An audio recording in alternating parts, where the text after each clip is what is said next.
Good evening, everybody. I have 6 p.m. It is February 9th, and I'm going to call this meeting of the Anacortes City Council to order. I note that all of council members are present except for our missing Ward 1 representative and Mr. McDougall. Clerk, please note that for the record. Would you all join me in a pledge of allegiance? I pledge allegiance to the flag of the United States of America and to the republic for which it stands, one nation, under God, indivisible, with liberty and justice for all.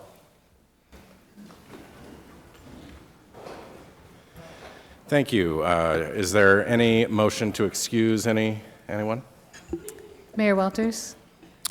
Ms. Moulton? I move to excuse Councilmember McDougall. Second. There's a motion and a second. If there is no objection, we will note Councilmember McDougall is excused. Hearing none, he is excused. All right, let's move on now to some announcements and committee reports. I'm going to call Chief Harris up to the podium to introduce our first item. And Chief, you can go ahead and maximize that on the screen, if you might, so that it appears full screen. Perfect, thank you. Chief, go ahead. All right, thank you, Mayor Walters, members of council. So Marine 29 is our current rescue boat and is approximately 30 years old. Its aged outboard has been requiring frequent repairs to stay in service. With the build time of our new boat, we expect Marine 29 to remain in service through at least the summer of 2027. Last fall, Chief Byer made a presentation to the Marine Trades Commission in the hopes of securing some grant funding to extend the life of Marine 29. While that project didn't meet the criteria of that grant, it did catch the attention of North Harbor Diesel, and they reached out to us with a generous donation offer of a new outboard motor and the parts and labor to install it. The total of this donation was over $19,000. The installation was completed last month and the boat is now in service, and I believe has run at least one emergency call since going into service. But tonight we'd like to recognize and thank North Harbor Diesel for this generous gift that will allow the AFD to continue to serve our marine, our maritime and island communities. And tonight representing North Harbor is Diane Chonka and Josh Blankenship.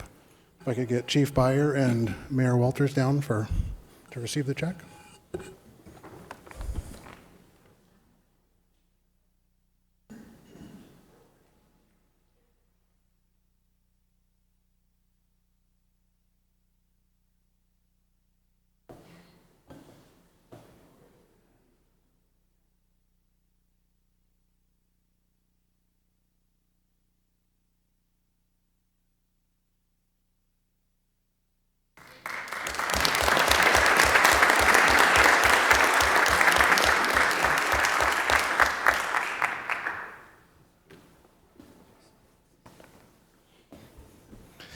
And thank you very much to North Harbor Diesel.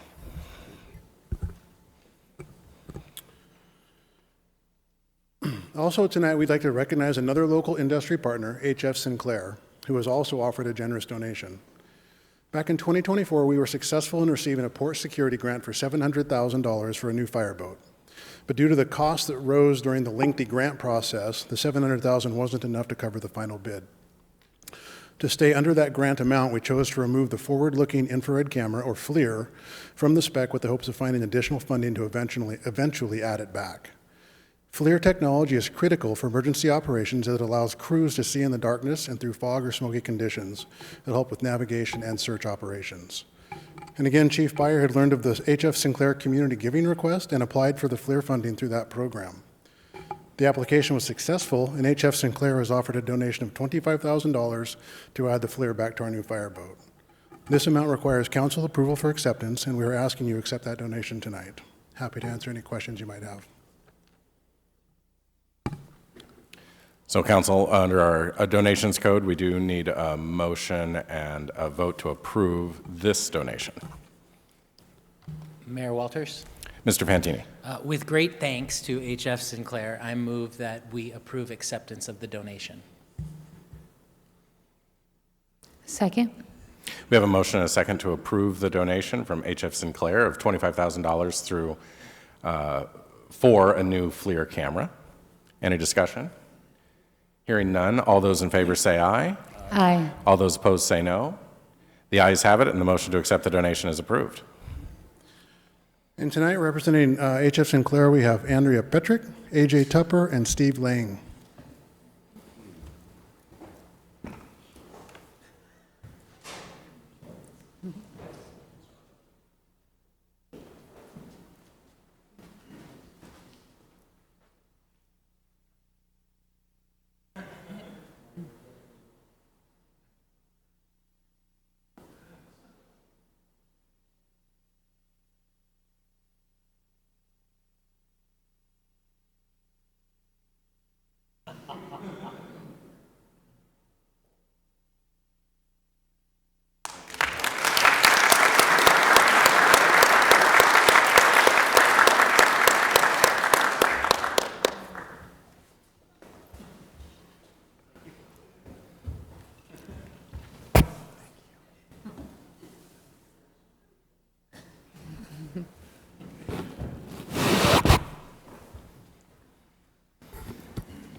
All right, we'll let those little advertisements sit there on the bench for the duration of this meeting. Thank you to both of you. We really benefit here in Anacortes from the generosity of all of the people who donate their time, the businesses that donate money and equipment. We are very appreciative, and we don't have a pattern of doing the jumbo-sized checks, but I'm sure glad that we had some available. We will definitely try to recognize our donors in the future. Thank you very much. All right, Council, another few announcements, and then we'll get to committee reports.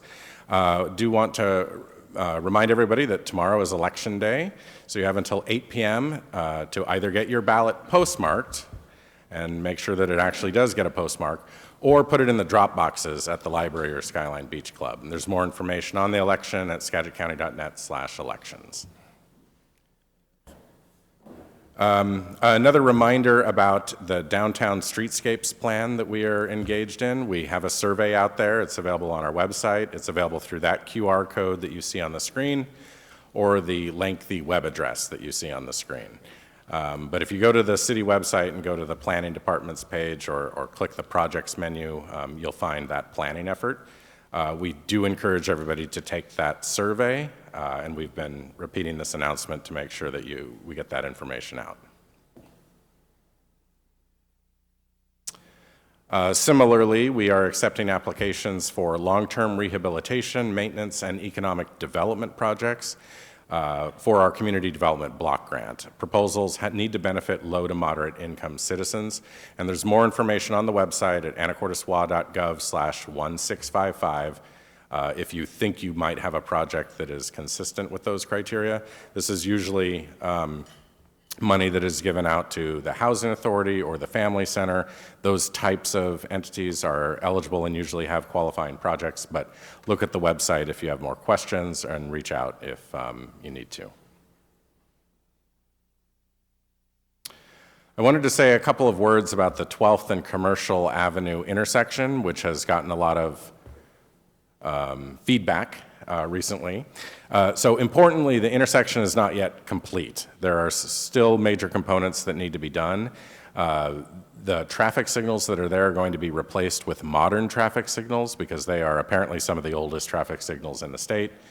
The truck aprons still need to be built, and the curbs, some of which are shown here on this drawing, are yet to be installed, and there will be additional striping. There also is the problem, sorry, I paused prematurely there. There is also the problem, there's the problem of, okay, that was throwing me there. There is the problem of the hump at 11th Street, and we have asked Public Works to investigate a fix for that. That is the result of subsurface material that was discovered during construction. And so we are going to probably need to bring to you a contract amendment to get that fixed, but we're not going to leave that alone. We will resolve that problem as part of this project. There are certainly other conversations to be had around the project, including about parking. Our goal right now is to finish out the contract, and it may be several weeks or months before the poles that the traffic lights are on are available to us. They are on back order. So that is, I think, an encapsulation of what we know. There's more information on the website. Go to anacorteswa.gov and click on the projects menu to get to that. But if you have further feedback, feel free. If we need a longer presentation, council, we can arrange one from Public Works. Next slide. I also wanted to announce that I have made a reappointment of Shua Mu to a 5-year term on the Housing Authority Board. That 5-year term began January 1. Her appointment begins today, and so it continues through December 31, 2030. That appointment does not require council confirmation. There are many other opportunities for people to serve our community, though, through a board or commission. Some of those people may be here in the audience tonight wanting to serve on the city council, and unfortunately, not all of you can be selected. So if you are not, I hope you will still check out this webpage, anacorteswa.gov/160, for more information about the boards and commissions that we have available. Something I think will fit everybody's interest and level of activity. And I think there will be more opportunities in the future. If you look on the website and find that those seats are all taken, there will be vacancies in the future. So please don't hesitate to look that up. We do have current openings, especially for the Planning Commission and the Historic Preservation Board. Next slide, please. And now, council, let's take some committee reports. Housing, Affordability, Community Services, and Planning met this evening. Who wants to report on that committee? Mayor Walters. Ms. Moulton. Thank you. The newly reformed with new membership Planning Committee / Housing Affordability and Community Services Committee, affectionately known as HACS, met tonight, and mainly we concentrated on planning because the HACS committee generally meets during the day because we have attendance very often by service providers from organizations such as the Family Center, Salvation Army, Community Action, et cetera. So we scheduled those meetings. We're having the HACS meeting tomorrow at 10 a.m. And so at planning today, we just sort of introduced ourselves and talked about some fees that the city doesn't charge for work that is done out of house. So for the main example is that stormwater plan review is not done in-house by staff unless it is for disturbance of ground under 2,000 square feet. That's done in-house. But anything larger, so like a single-family home or a duplex or a larger development, that requires currently the service of a consultant. And each one of those reviews, the stormwater plan review, costs in the neighborhood of $1,200. And the first two of those, the city has not been charging permit applicants for. So last year, it was about $80,000 that the city spent on those, and not a whole lot of that was reimbursed because a lot of those were first and second reviews. So the proposal that will be coming forward is for the city to be able to recoup those costs and have the permit applicant pay for those rather than the city paying for that money, because it really is a substantial amount. So that will be coming forward once we have more data on the costs. And in these challenging economic times, it's really important, of course, that we do recoup our costs. And also, honestly, finding that when something is done for free, that the permit applicants don't always do their best work in submitting it. So if there's a cost involved, the product that is submitted will likely be better based on human nature and experience.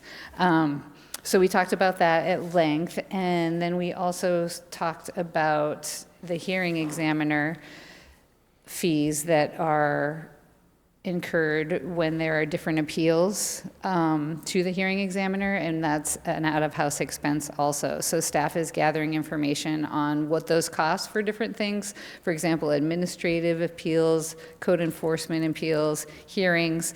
The hearing examiner charges about $285 an hour. So kind of honing in on what those expenses really are, and then how the city can recoup those costs also. So we don't have a whole lot of data on that yet, but we will have more soon. And then we talked about tomorrow, our first HACS meeting. And again, that will sort of be introductory and kind of figuring out our plan going forward. So that was it, but I may have forgotten things. But anyway, it was Mr. Young and Mr. Courier and myself and Planning Manager Libby Grage and Planning Director John Coleman. So it was the 5 of us this evening. Thanks. Thank you. Anything to add to that? Anyone? No? All right. We also had a Port City Liaison Committee meeting last Tuesday. Would anyone like to report on that one? Ms. Cleland McGrath? Thank you. So on February 3rd, we had a meeting, Mr. Fantini and myself were the council members present. We had kind of an update about the Olson building and what is kind of the next steps with that in relation to marine supply. The port is working through that. We have our museum director, Mr. Lunsford, from the historical preservation component, making sure, I think that the Historical Preservation Board was able to tour marine supply, I think about a week prior, and just making sure that our museum resources are available to document that building so that it will live on in whatever way it is. We also talked about the importance of coordinating letters of support for various issues between the port and the city. It just really helps to advocate for state funds in that manner, whether it's for an event center, it's for a gathering space at the end of 9th Street, or of various other kind of issues that we all are affected by. We got a bit of an update when it comes to the Northwest Basin, just kind of what, as the event center project kind of keeps moving forward, we're at 30%, we're starting to move towards 60%, what that looks like in the relation of the entire area of the Northwest Basin, and just kind of got an update as to what the port's plans are, kind of strategizing for utilizing the other vacant spaces. And the other big thing that we need at this time is the fact that our interlocal agreement for kind of organizing and cleaning up the mess that was 9th Street and Market Street. There was a lot of lot line adjustments and easements and whatnot that had overlapped over many decades and were kind of messy. So they're getting cleaned up, and hopefully we will be receiving some money from the port for those improvements. It'll be 4 separate checks. It'll allow us to move the giraffe. We'll take responsibility. The 2 giraffe are very important to our community. We will have our Parks Department move it, and then some other checks just to kind of clean up the values and make sure that those projects can move forward and those street improvements can happen. Thank you. I've never gotten so many phone calls as when the giraffes were blown over in the wind, so we will take good care of the giraffes. Are there any other announcements from council at this time? Mayor Walters. Mr. Young. Thank you. I'm hoping most of you know February 14th is Valentine's Day, so it's a great opportunity to show your love, and there's a group of people pushing and hoping that on February 14th you come downtown with your love, whether that's kids, whether it's your dog, whether it's your spouse, whomever and whatever, holding hands. That's the goal. And to shop and eat and to have a good time. But it's really all about supporting our downtown and all of the things that are happening there, but given our world is where it is, we just felt that it would be a great thing to see some people just showing love, and that's what it's all about. So on this February 14th, if you get a chance, come on downtown. You see people holding hands, that's what it will be about. Just a wonderful chance for love to be out front, and we're calling it Love Out Loud. Thank you. Mayor Walters? Thank you. Mr. Fantini. I just wanted to quickly say that Anacortes Community Theater opened their 61st season this past weekend. They're showing the Book of Will. Plenty of seats and tickets available. We're lucky that we have an organization like that that has survived 60-plus years, very rare for a community theater. They also have brand new seats in the theater now, so very comfortable for those of you that haven't attended in a while. And I would encourage you to check out a show there. Thank you. Any other announcements or advertisements? No? Okay. All right, thank you very much. We'll move on now to public comment. I don't have anybody signed up in advance, and it doesn't look like I have anyone raising their hand online. Is anyone else in the audience wanting to provide public comment at this time? No. Seeing none, we'll move on. Council, we have 5 items on the consent agenda.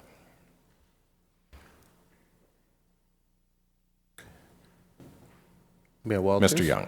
I move we approve the consent agenda as presented.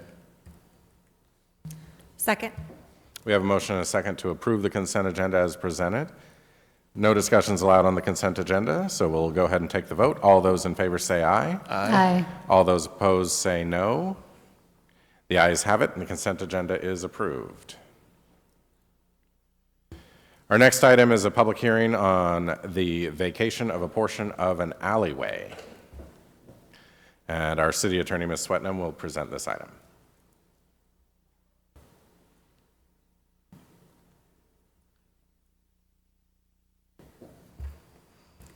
Thank you, Mayor Walters and members of council, members of the audience. Sorry, I have to get used to this new microphone placement here. So tonight, I am presenting information on a petition to vacate an area of unopened alleyway filed by Strandberg Construction and Ordinance 5021, which was in your packet, which if council is inclined to move forward with the vacation, would need to be adopted to carry out the vacation.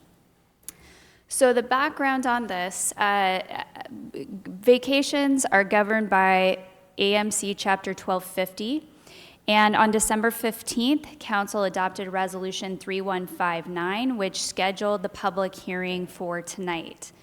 The vacation is part of a application for a unit lot long subdivision, which is next on your agenda. And the overall request is that 2,400 square feet of unopened alley right-of-way be vacated in exchange for deeding the city a forested area, a public access easement, and payment of $5,000 to remove future hazard trees. So maps, so this is the area, all of these materials were in your packet, but this is the area requested to be vacated. You can see it's part of a block. This is 17th Street, and this portion of the alleyway is, I believe, still in use, and this area between these 10 lots is what they've requested be vacated. This was surveyed. You can see that the square footage is 2,407 square feet. In exchange for that vacation, which is this little area up here, which I'm going to show you in more detail on the next map, the applicant is proposing to give to the city by quitclaim deed this area down here that's hatched. And that's roughly 2.75 acres. My understanding from talking with Ms. Pollard is that a significant portion of this area is encumbered by critical areas. It is also adjacent to the Anacortes Community Forest land. So here is an aerial map that shows the overlay of the proposed project. And so in addition to that area that we just looked at on the previous map, the applicant is also proposing to grant to the city a public access easement. So just to sort of orient us to where we are in the city, this is 17th Street here at the top of the map, and this road here is that road that goes up through Rock Ridge, up the hill. So the applicant is proposing to put in this driveway that's shared by these properties. And so the public access easement would go south along this driveway and then go kind of at the end of the driveway, keep going south to connect to this area here, which would be the deeded parcel that connects to the ACFL. So the idea is the city would build the trail from the end of the driveway down to the ACFL, but that it would allow pedestrians to go from 17th Street to then connect to the ACFL. So the municipal code at section 1250.060 directs that council needs to consider a number of factors when evaluating a petition for vacation, and those factors are whether a change of use or vacation of the street or alley will provide a significant benefit to the public, whether the street or alley is neither currently required for public use or public access, nor anticipated to be needed for public use or access in the future, whether the substitution of a new and different public way would be more useful to the public, whether possible future public uses may require the right-of-way, and whether there were objections to the proposed vacation made. So just sort of stepping through these, and I believe all of these are addressed in the proposed findings of fact in the ordinance that's in your packet. But staff evaluated all of these factors and provided information to council on them. And the evaluation of the significant benefit to the public is that in addition to the compensation of the critical area adjacent to the forest land and the public trail, it provides connectivity that isn't there currently from 17th Street to the ACFL system. And those are the types of public benefits that council have found persuasive in the past. It is not currently used for public right-of-way. It's unopened alleyway. It's never been used as a way to get through that area, and Public Works did not see that it was likely to be needed in the future. You can see from the previous map, sorry, I should have put a map on that slide too. You can see that from the previous map that this proposal creates kind of a new access driveway to get to the other properties in this development. And I just want to point out the area to be vacated. You can see these red lines. That shows the alleyway. So it's this area between the edge of the driveway and these two red lines. Again, not currently used for anything. I believe there is one public comment, and it was in support of the vacation, but tonight is a public hearing, so members of the public can provide input that they have to council. So I wanted to address compensation. Section 1250.100 requires payment for the full fair market value of the area to be vacated. That's because this has been held as right-of-way for 25 years or more. But 1250.110 allows for conveyance of real property for the full fair market value as alternative compensation. So rather than writing a check, petitioner can deed property over to the city, provided the property that they're deeding to the city it compensates the city for the full value of the area to be vacated. 1250.120 says that for vacations totaling less than 5,000 square feet, as here, the Public Works Director establishes the value of the area to be vacated based on assessed values of the surrounding properties. So the area to be vacated, as we mentioned, is approximately 2,400 square feet, so it allows for the assessment of the value to be made by the Public Works Director. Former Public Works Director, Mr. Rayum, did that assessment and came up with $24,936 as the value of that area to be vacated. He also made the determination that the proposed compensation is significantly more valuable than the area proposed to be vacated. So as we said, the proposed compensation consists of three things. One is a quitclaim deed for 2.75 acres of land adjacent to the ACFL, the easement for the public access along the proposed driveway with an ability to connect to the trail system, payment of that $5,000 for the Parks Department to deal with future hazard trees that may come up in the native growth protection easement area between the new homes and the ACFL. And then again, the Public Works Director determined that the value of that compensation was significantly more than what was proposed to be vacated. So those are the comments that I have. Staff is supportive of this proposal. If council is inclined to grant the vacation and move forward with it, you have an ordinance in your packet, and council could certainly make a motion to approve that ordinance. But I'm going to step out of the way. I'm not sure if the applicant is going to make comments. Not sure. Okay, maybe not. But it is a public hearing, and so I will step out of the way for the public to speak. All right, thank you, Ms. Swetnam, for that presentation. I'll now go ahead and open the public hearing. Anybody that wishes to make comments on this vacation, step forward now. All right, I'm going to go ahead and close the public hearing. Nobody online either. Yeah, if there's no objection, I will close the public hearing. Hearing none, the public hearing is closed. Council, the remaining item here is to make a decision on the proposed vacation and adoption or not of the ordinance.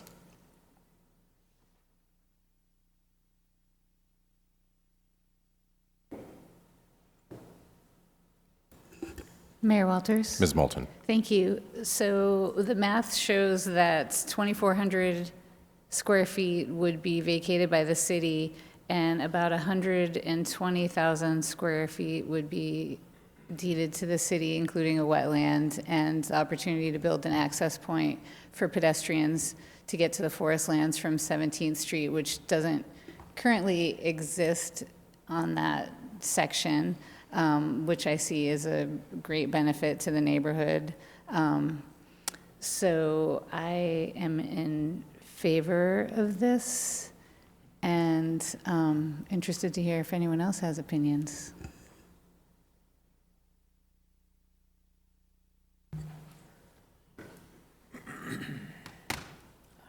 Okay. Mayor Walters. Mr. Fantini. Sorry. Thank you very much. Yeah, for me, I think this is on paper kind of a very easy thing to support. We're basically looking at 2,400 square feet of unused alleyway that's never been used before for 2.75 acres of wetlands, plus public trail access, plus $5,000. Sounds like a significant more value than it gives up. I did notice that there were some concerns from some neighbors around parking, around updated traffic. I reviewed the traffic report in there. I didn't see anything that jumped out at me that was scary or gave me cause for concern around traffic improvements or increased traffic. The other thing is, I think, we as a community should kind of start to expect to see some more projects like this. And I think that for me, it's one of those situations where, and I heard this somewhere before, we shouldn't expect massive change in any neighborhood, but we should expect some change in most neighborhoods. And if we really want to house as many people as we all tend to say we want to, then these are some necessary decisions to make. So I'm also in favor of moving forward with this. Ms. Walters. Mr. Young. Thank you. No, I'm agreeing with my colleague. I think at the end of the day, we're continuing with some development, which is much needed. We talk about it, everything we're trying to do, but also the benefit of that is that we're also increasing the forest lands, which is a wonderful thing for one of the things that makes our city and area so beautiful and one of the attractions about it. So I'm very happy about that, and just wanted to voice my support for this as well. Ordinarily, I do think that in such an exchange, it really does look good. So, thank you.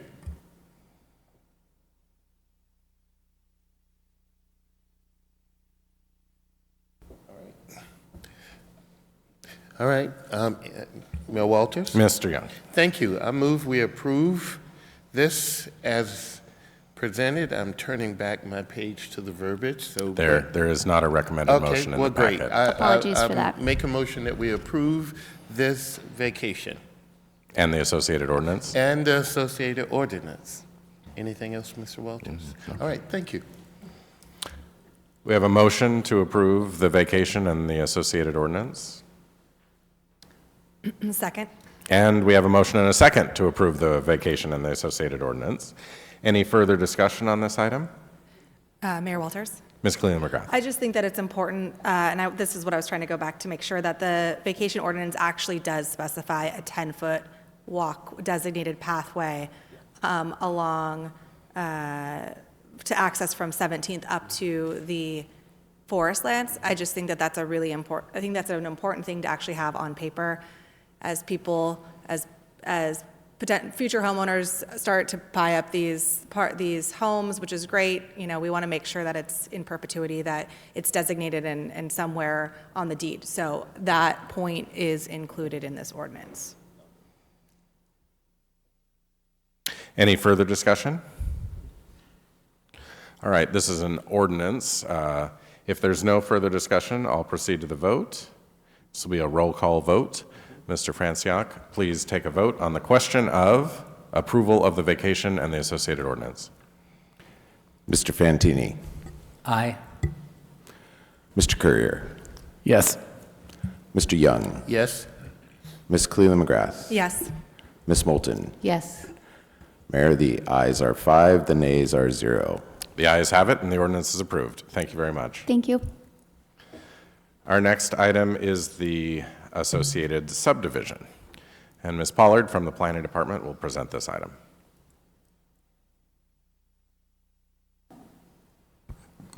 Thank you, Mayor, council members, members of the public. I'm here to present a few slides to summarize the project that you just saw, which is a unit lot subdivision and cottage development. Applicant was Strandberg Construction. The proposal includes 21 lots, which includes 1 existing single-family residence and 20 proposed cottages with critical area tracts. The zone is R2A, and under the file ULS-2025-001 includes the unit lot long subdivision, the critical areas permitted alteration, cottage housing site plan review, internal pedestrian access design, and all of these were processed under the optional consolidated application process and integrated environmental review. So SEPA determination of non-significance was issued, and it's on file with Ecology.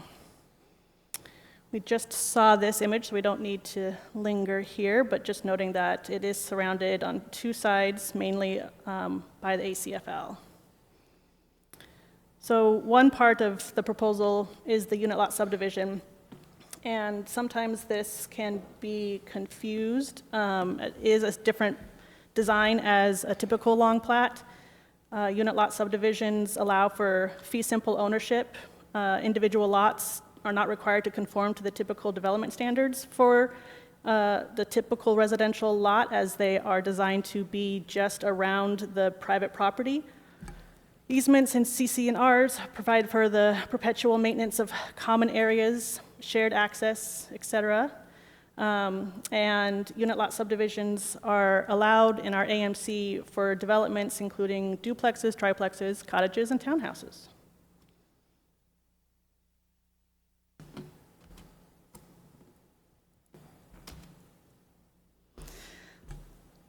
Moving on to kind of the focus on the cottage development standards. Some aspects of these regulations under the AMC will be reviewed when the individual building permits come in, such as the maximum 1,200 square feet of the cottage units themselves, the maximum height of 25 feet, covered porches, that kind of thing. What was specifically reviewed under the site plan review and unit lot subdivision included the common open space areas, private open space areas, parking location, access, and circulation. So here is a close-up view of the proposed cottage unit development. The orientation has shifted, so 17th Street is now on the left side of the screen. There are 3 clusters. Green, red, and blue represent the different cottage clusters.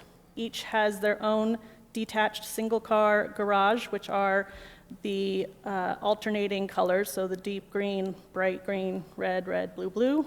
Those are designated garages that will be part of the unit lot, so fee simple ownership. And then there's highlighted areas that include both the common open spaces shared between each cluster as well as the private open spaces. So for example, the orange areas you see are the common open spaces for each cluster of cottages. We have the porch requirements in this kind of pink, which is required to face the common open space. And we've got green areas that represent the private open space. Parking is in the area, primarily surface parking, primarily in the area alongside the shared driveway access easement. There are a couple parking spaces on the driveway accesses to the garage and emergency turnaround. All of this was reviewed to meet the requirements of the cottage development. The critical areas permit proposal on the, if we focus on first on the left side, the solid yellow line shows a full buffer from the wetland delineated ordinary high water mark. The dashed area is a code allowed buffer reduction based off of some development standards that the proposal will have to abide by, such as ensuring that light pollution doesn't encroach into the buffer area, that things are somewhat designated or even with a little fence delineated so that encroachment into the buffer doesn't happen. There were other examples of this requirement in the staff report. In addition to that buffer reduction was a buffer averaging proposal. So moving into the second image in the middle, the dashed or the hashed red area here highlights where there was proposed buffer averaging. And this was to make way for cottages as well as ensuring that the existing single-family residence, if ever needing to be rebuilt, has a place to do so further away from the critical area. And then the image on the right just shows the benefit of that small section of buffer averaging, which provides 2, maybe even the 3rd cottage to be able to fit within the development area. So the Planning Commission did hold the open record pre-decision public hearing, and they have recommended approval with conditions to the City Council based upon the application materials, the findings of fact, and conclusions. If there are nothing, I don't have anything else to say. It is closed record, so there's not public comment at this time, but I'm available to clarify anything that might need it for you via the staff report. Council, before we get to discussion, do you have any questions? Yes. Mr. Young. Thank you. No, I just really wanted to take a moment to thank you for the depth of your presentation, the clarity of where we're and what we're talking about, all of the amenities, the things about it. I really appreciate that because what it does, it allows even the layperson, because you deal with this every single day in depth and in detail, to the constituents that are out in the audience to be able to follow along as we traverse all of the issues associated with it. And I just thought it's important to say thank you because I know you guys put a lot of work in it and we appreciate it. And I think there was a joke once before about having maps at one point, we were just describing things, but I think when Mayor Walters was Councilman Walters, that was part of the issue of making sure we had maps to be clear, and it became such a wonderful part about what you do. But really, just to say thank you to the departments for working as hard as you do. It is being noticed. Thank you. Mayor Walters? Mr. Fantini? Just a quick question around parking. So I saw garages. It looks like there's one garage for each cottage, and then those additional spaces are all also counted as parking. Is that? Yes, and the applicant also, I didn't call attention to it, but, and it's kind of hard to make sense of it, but on the far left screen is additional parking that they will be constructing within the right-of-way. So they'll be widening the existing street to provide even more parking. And none of that will be public parking, right? It's all for the homeowners? Well, the portion in the public right-of-way will remain public, be but public? the Okay. on-site is all only for guests and residents of the development. Great, thank you. Mayor Walters? Ms. Moulton?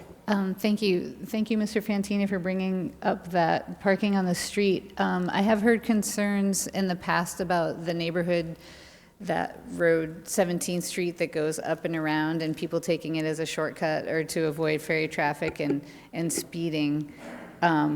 So I don't know if widening the road, are there concerns that that would lead to increased speeds? Usually we don't try to move in that direction that I'm aware of.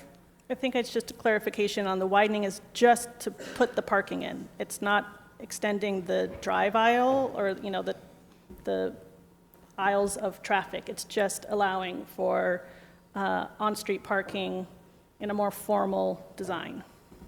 Okay, thank you. Yeah.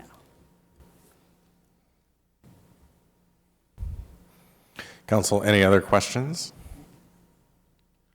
And if not, any discussion? Just a point of record, Mr. Courier? I was on the planning commission that recommended this, and so I still am in favor of this, but just putting that on record. And to be clear, As a council you are person. no longer on the planning I am no commission. longer on the planning commission, I want to clarify that. Okay, good. Thank you.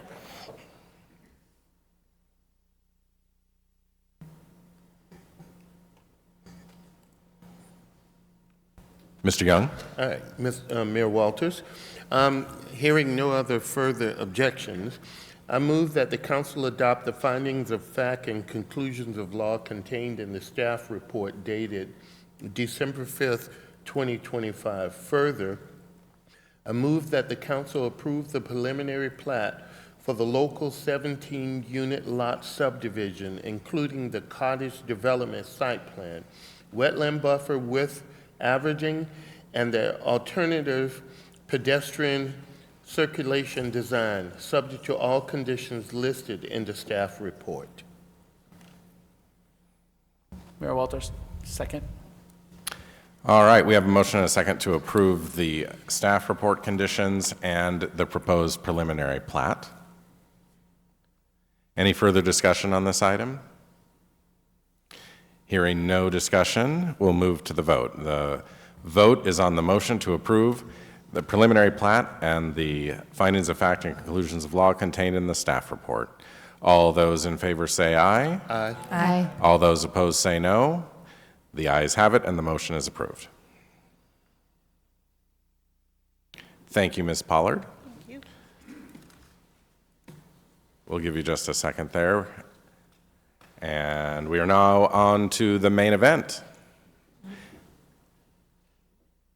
HR Director Kendall Moyle is coming up to the podium to present our next item, which is the appointment process related to the Council Ward 1 vacancy. All right, thank you. Ms. Moyle. Good evening, Mayor, Council, and members of the audience. This presentation outlines the process that City Council will follow to fill Ward 1 vacancy. I'll briefly review the timeline, tonight's actions, and what to expect at upcoming meetings so the process is clear for Council, applicants, and the public. The Ward 1 vacancy was created on January 1st when Council member Ryan Walters resigned in order to assume the office of mayor. Under state law, council has 90 days to fill the vacancy by appointment. The individual appointed will serve until the next regular election, which is scheduled for fall 2027. The city publicly advertised the Ward 1 vacancy and accepted applications through noon on February 3rd, 2026. A total of 11 applicants submitted public applications and 2 applicants later withdrew. All application materials were provided to council for review. Tonight's meeting is focused on candidate statements. Each applicant will provide a 3-minute statement in open session. Following the statements, council may choose to enter executive session to evaluate the qualifications of candidates for appointment to elective office. At the conclusion of tonight's meeting, council will determine which candidates will move forward in the process. At the February 17th meeting, council will conduct final interviews and make the appointment in open session. Council will deliberate and vote publicly. The selected candidate is expected to be sworn in at the following council meeting on February 23rd. There are a few additional considerations to note. Public comment on individual applicants will not be taken during the meetings. However, written public comment may be submitted in advance. Council may also modify the process at any time. This evening, council is asked to listen to the candidate statements and determine which applicants will advance to the February 17th meeting. One suggested approach is to make a motion and vote on each candidate. Council will also need to decide how interviews will be conducted at the next meeting, including whether to submit questions in advance through the mayor and whether follow-up questions will be allowed, along with any applicable time limits. And with that, the following applicants will be providing statements tonight, and each applicant will have 3 minutes to address council. Thank you. All right, thank you. Our first applicant, Cammie Bratton, is participating via Zoom.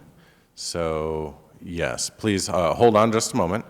Our city clerk treasurer is going to maximize the, no, I see him walking away. No, come back to the podium. Please maximize the Zoom window so that we can see. Please maximize the screen so my face is as big as possible. Yes, that is what I was getting at. Thank you. Mayor Walters. Mr. Fantini. Apologies for the interruption. Before we get started, I just wondered if anybody else would find it appropriate. We have not, as a council, as individuals, really let the candidates know what we're looking for in our next council member. And I feel like as the appointment process looks great, I think that might be something that could be helpful if anyone else felt that was appropriate, to maybe just take 30 to 60 seconds from each of us to let us know what we're looking for. Council, would you like to do that at this point? Yes. There's no objection. We'll proceed with that. Mr. Fantini, it sounds like you might be prepared to offer your first. I said 30 to 60 first. seconds, so Yeah. I'll keep it short. I'll hold you to it. So one of the things that I'm looking for is, one, fiscal awareness. We're obviously in a really tough fiscal time. I'm looking for some fiscal awareness. I'm also looking for independent judgment, someone who is willing to have their own strong voice, but also willing to make decisions as a group. And then the last thing that I'm kind of interested in is voting record. And I don't mean whether you vote Democrat or Republican, but that you vote in our local elections, in our special elections. I think it shows a level of interest in the city and what's going on here. Thank you, Mr. Fantini. Is anyone else interested in providing some initial comment? 30 to 60 seconds. Mr. Courier. Mayor Walters. I think what I'm looking for, I think we have a great group of candidates, which is awesome. I'm looking for people that have shown some meaningful community involvement. That's important to me. Strong business acumen and financial awareness. This person is going to be on the finance committee, and I think we're dealing with budgetary constraints and dealing with things that are of that nature. So having an awareness of that is important to me. I also feel like it's important that somebody is civically involved as far as voting locally.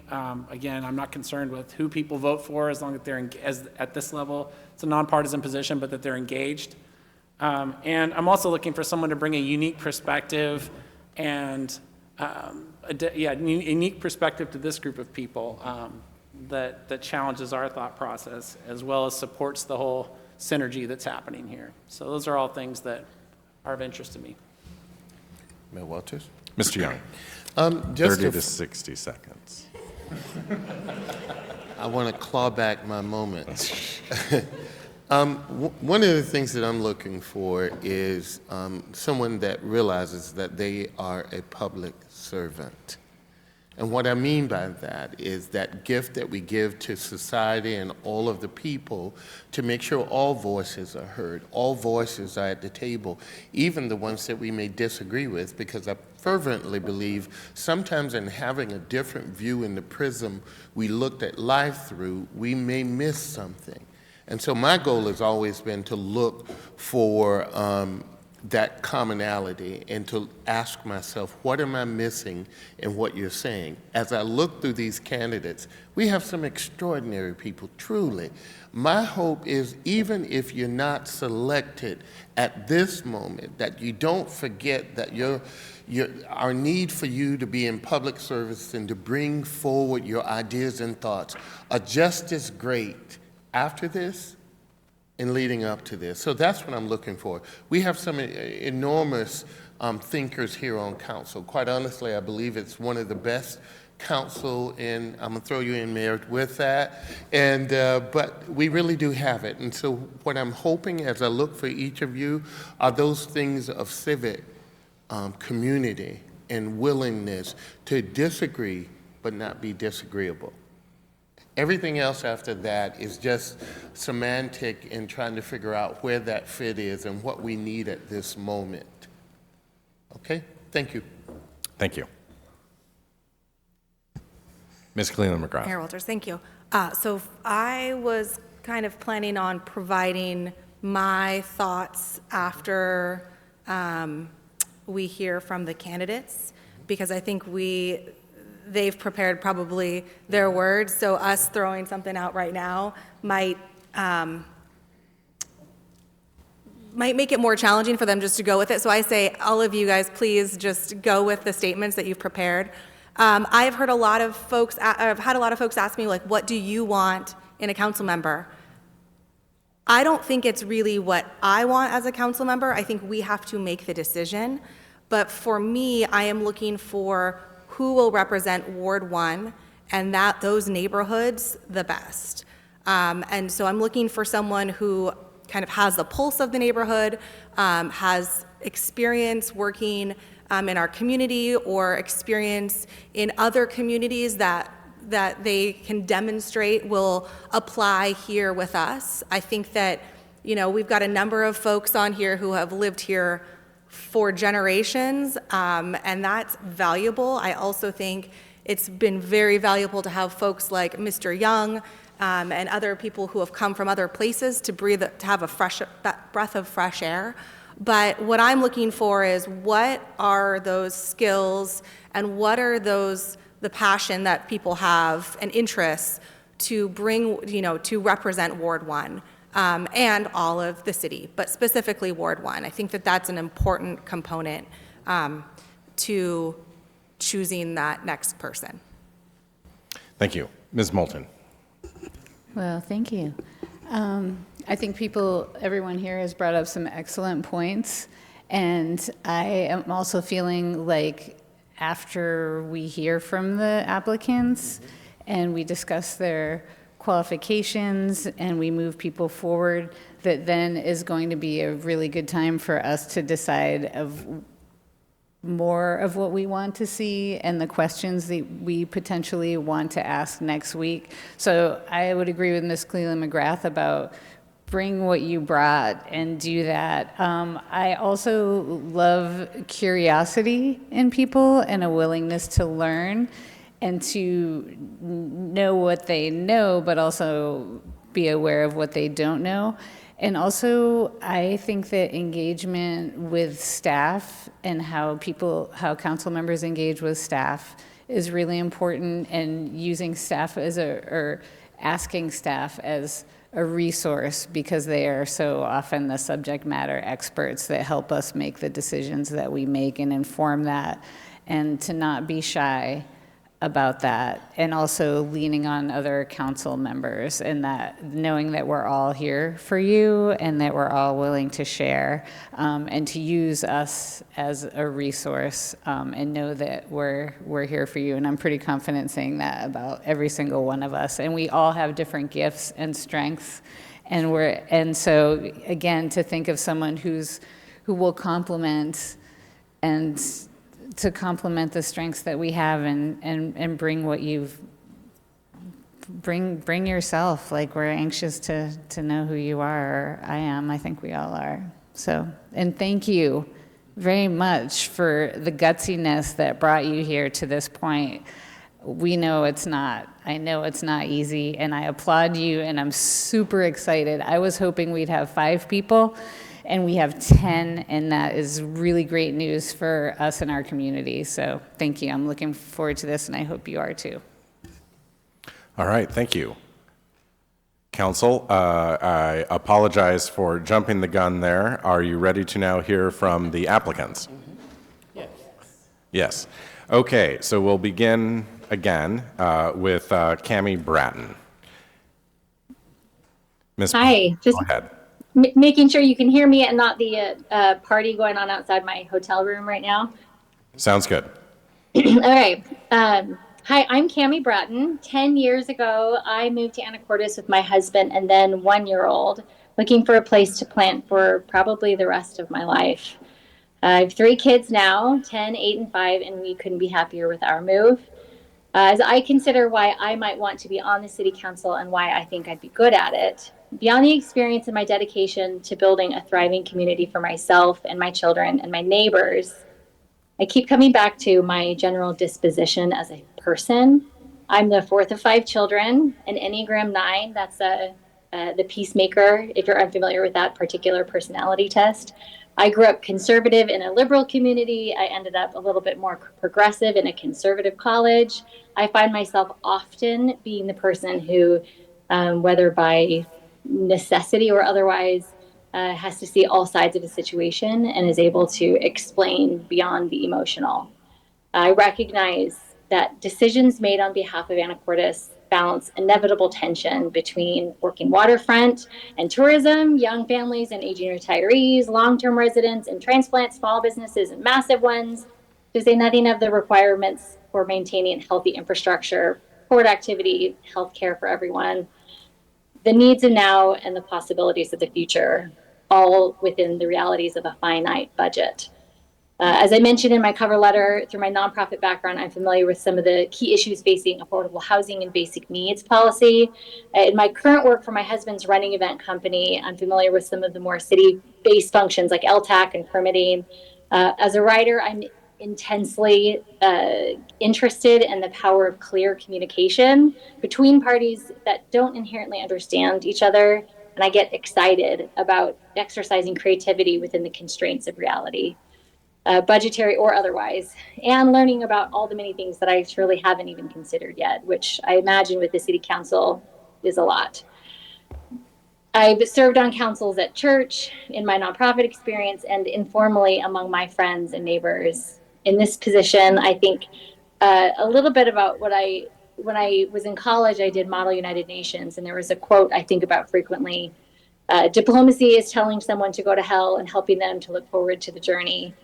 Now, I won't go too far in comparing city politics to UN negotiations or telling anybody to go to hell, but I do recognize that this is a role that is as mundane as it is impactful, and it comes with the responsibility of explaining to people why they don't maybe get their way, or why the city as a whole must consider the needs of more than one person, more than one group of people, and more than just right now. I've been the beneficiary of the councils in this chamber that have done just that, and I'd be honored to be part of this public service going forward. Thank you. Thank you, and thank you for complying with our 3-minute time limit. That was excellent. I definitely like compliance with time limits in a council member.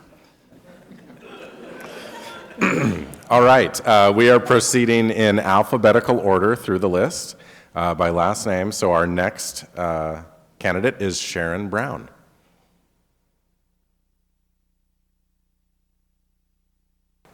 Is Sharon Brown here?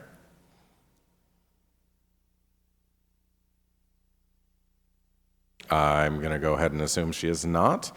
So we will proceed to the third candidate on the list, Susanna Clements.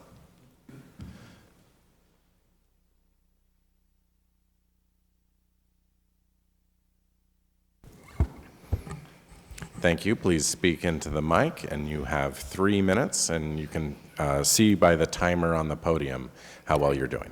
All right, let me see, it's a test. Good evening, Mayor Walters, members of City Council, community members, and fellow candidates. My name is Susanna Clements, and I'm honored to be here today as a candidate to represent Ward 1 within the Anacortes City Council. I have never not been a part of Anacortes community. Growing up here, specifically within Old Town, I had a amazing, wonderful childhood, riding my bike to the Anacortes Public Library for their summer reading programs, exploring the beaches along the Weemus Channel, and being a young patron at some of my favorite local restaurants and boutiques, some of which are still in business. I come from a generation and a family of leaders within Anacortes and Skagit County. My grandfather was a police officer here on the Anacortes Police Force and a U.S. Customs officer on the Washington State Ferries.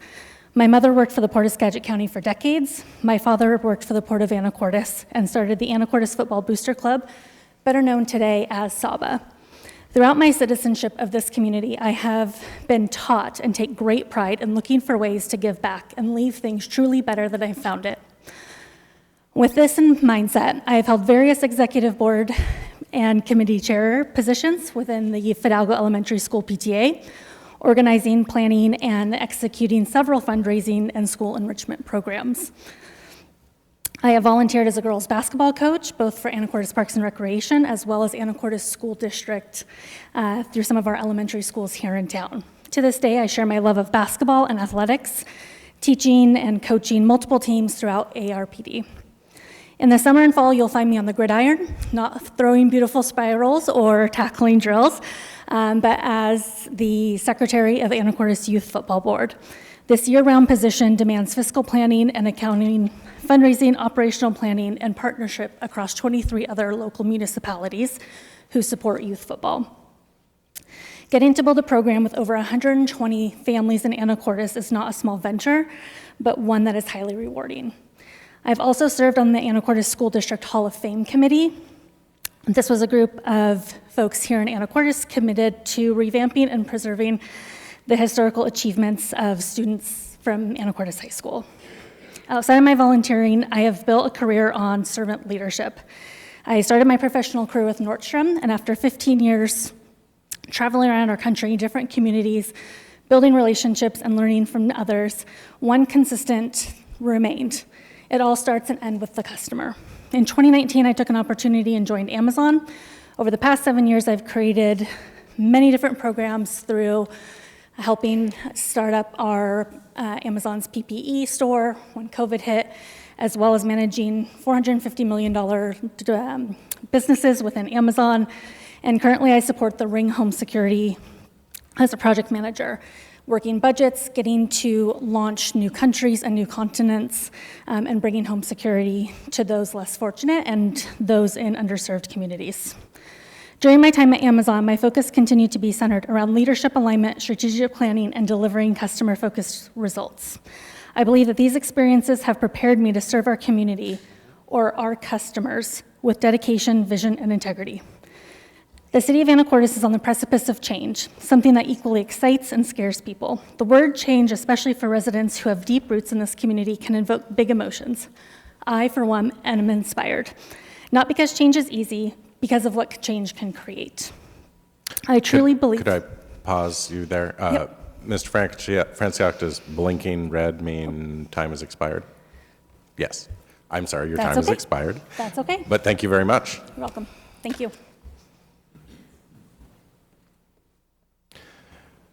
Mr. Coleman is going to go to the podium and minimize the Zoom window so we're not looking at the name of somebody else while a different candidate is speaking.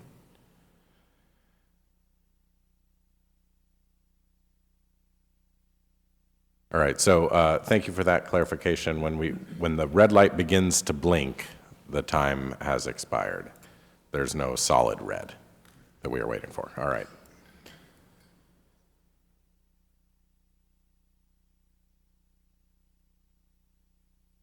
I think that's good. Thank you, Mr. Coleman. All right, our next candidate is John Gasser. Come on up. Can you hear me? Yes. Perfect. Mayor Walters, council members, it's nice to see you all again. And when I was first asked to get involved in this event, some of the people in my neighborhood actually cornered me and said, why don't you take a run at it and see what you can do. I'm so sorry to interrupt, Mr. Gasser. I really am. Can people in the back hear? We've heard this from, it sounds like it's kind of so. Okay. I'm sorry. If Sorry about that. I'll speak That's more okay. Maybe into we the can- mic. Is that better? That's quite a bit Well, better. Okay. Mr. Franciac, can you provide a little more time? Yeah, Thank you. reset. Thank you. Reset to 3 minutes? Sure. Okay. If you'll restart. Thank you. Thank you. Okay, so I was asked by some local folks, and we've been in this neighborhood now for a little over 4 years, when my wife and I retired and moved here from Seattle with a quick stint in Decatur Island when we decided living in Decatur Island during the winter was a little rough. Anyway, we landed here. We're in the Ward 1, and we're up on 4th and U. If you're familiar with that, it's up as you start up Cap Senti. So the question when I was considering this was, am I qualified to do this job? And so I needed to do discovery. And fortunately, you all made yourself available to me. And being retired, I had the time to negotiate and figure out a time when we could all get together. And thank you for taking the time to meet with me. In that, I found out that I knew very little. My experience with city government, federal government, state government was with corporations in the technology industry, and I worked for several companies that were acquired, and as that goes, and moved around in the Pacific Northwest and ended up managing many sales teams in the western half of the United States, and then for a short stint as well as the entire lower 48. So I had the experience with governments. I thought I knew enough to go ahead and pursue this, but I didn't know enough about city government and how the council functions and what you're regulated by the state or the federal government, and how the funds actually moved around. So my discovery over the last 3 weeks has been pretty intense. I decided to stay in the race because I feel like I am qualified. Now I say that humbly because obviously there's a great talent that's applying for this position, but I think I can negotiate and help our government and help our constituents, our citizens, to benefit from the streams of revenue that we deal with in this city, as far as I know, as far as I can tell at this point in time. But it's been a great experience. My wife and I have both, she's probably tired of hearing me talk about it, but it's been really interesting to us. The financial plan, the agenda for the city that was recently updated and approved, all of that is just fascinating. It's a great plan. You obviously are great leaders, and I'm sure that the city is already benefiting from your decisions and your plans. Nell's project is really exactly what we're looking for, because as a family, I've got 13 seconds. As a family, we want our children to move back to where we live, and that is the type of thing that's going to enable them to come to this community. Now I got to work on business and getting things going. So if you decide to go with me, thanks. Thank you very much. Our next candidate is Sarah Henry.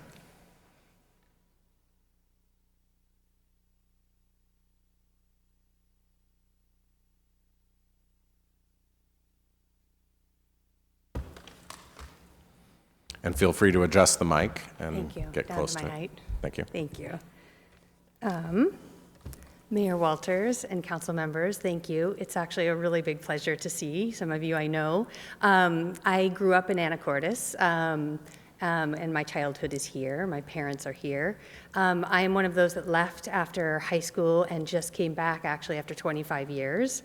about a year and a half ago with my 3 kids into Ward 1 in Old Town, which I adore greatly. I spent my career in public service in terms of global development.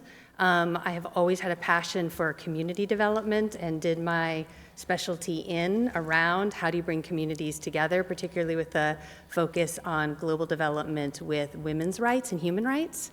I have a huge passion for being a bridge builder. I have very, very strong opinions, but also don't see my role is to make people believe what I believe, but how do you bring communities together? How do you bridge understanding between issues?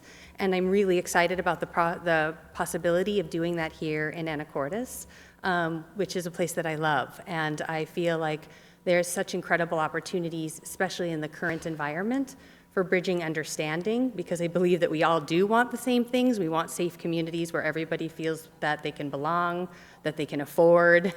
And so that I'm really excited to bring. In my experience, my professional career has been mostly around social entrepreneurship. So I've started I've started 3 or 4 nonprofits.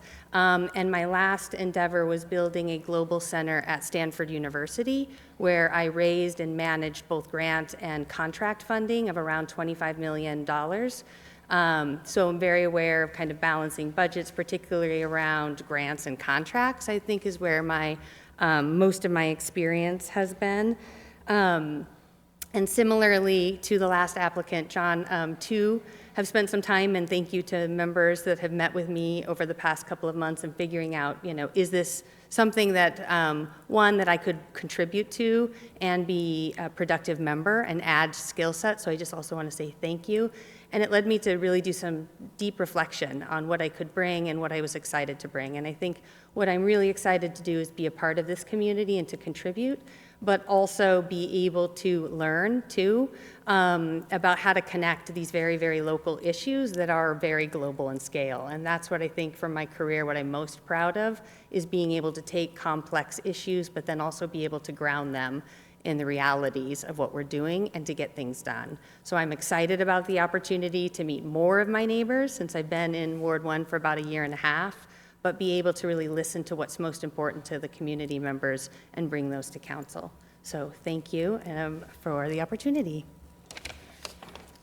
Thank you very much. Our next candidate, Marcia Hunt.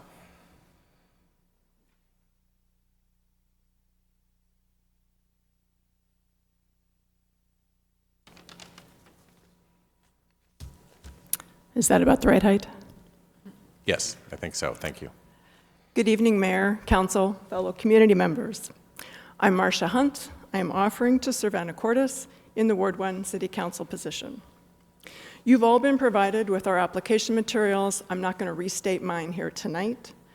To focus the task before you now on this pretty full agenda, I'm going to highlight the experience I could bring to the dais that doesn't overlap with others in this fantastically talented pool of applicants.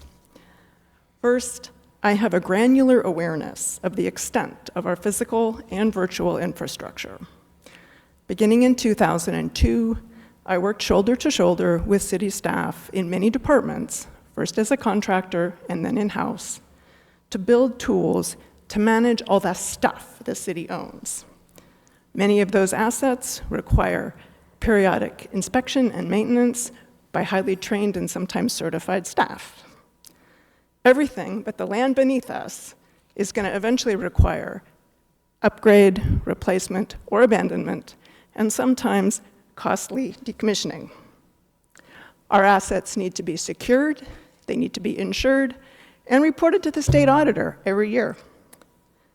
We must also prepare to assess and address our critical assets in the case of a natural disaster. Taking care of all those assets is the job of the mayor and his staff. But it's council's job to develop forward-looking policy and annual budgets that sustain the resources we depend on over the long term. That's not as glamorous as building fun new stuff, but we must be wise stewards of the systems and the services underpinning all of our lives every day.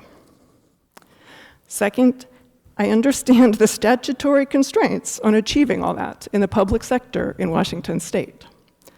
Encountering the arcane world of government procurement and accounting when you come from the private sector, as I did and you all have, is an eye-opener. I have the 2026 budget on my desktop, and I have read it all. I know our revenue streams. I know which ones we can directly affect and which we can only encourage to grow, which ones are relatively predictable, and which ones are pretty volatile. Third, I am attuned and committed to the Open Public Meetings Act and the Public Records Act. My compliance with both will never be in question. Finally, I respect the distinct roles of council, mayor, and staff. The AWC Council Member Handbook is also on my desktop. But more tangibly, for 13 years, I had a front row season ticket to watch how our council conducts business on our collective behalf. I stand ready and able to join you in that work if you should so decide. Thank you.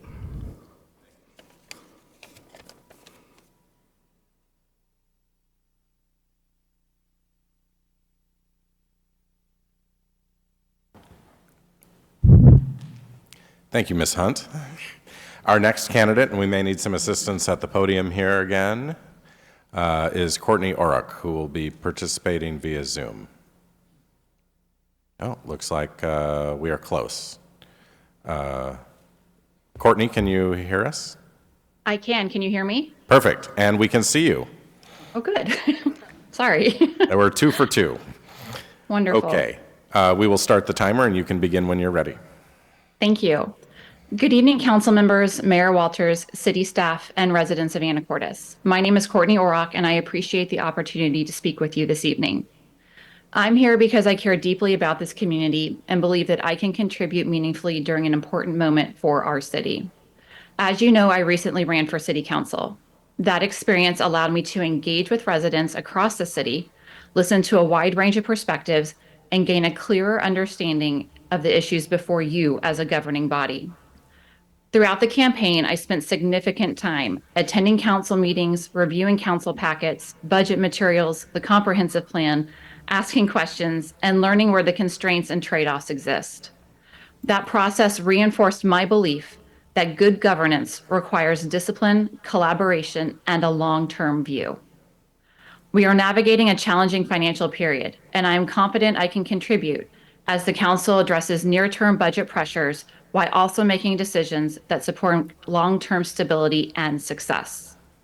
Because of my skill set, my professional experiences, and my familiarity with current issues and city priorities, I would be able to step into this role and be effective immediately. I understand that this position carries substantial committee responsibilities, including finance, library and museum, public safety, and parks and recreation. I have a background in finance. I've served 5 years as a trustee of the Anacortes Public Library. I've graduated from the Anacortes Police Department Citizens Academy, and I have a daughter who is very active in parks and rec programs. These are areas I have spent considerable time learning about and discussing with residents, and I'm prepared to engage in that work right away, asking informed questions, supporting staff, and helping projects move forward. If appointed, I would bring a collaborative and respectful approach to the council table. I value thoughtful debate, careful listening, and working across differences to serve the entire community. I also understand that consensus is not always possible, and I'm committed to working constructively with council, even when my vote is in the minority.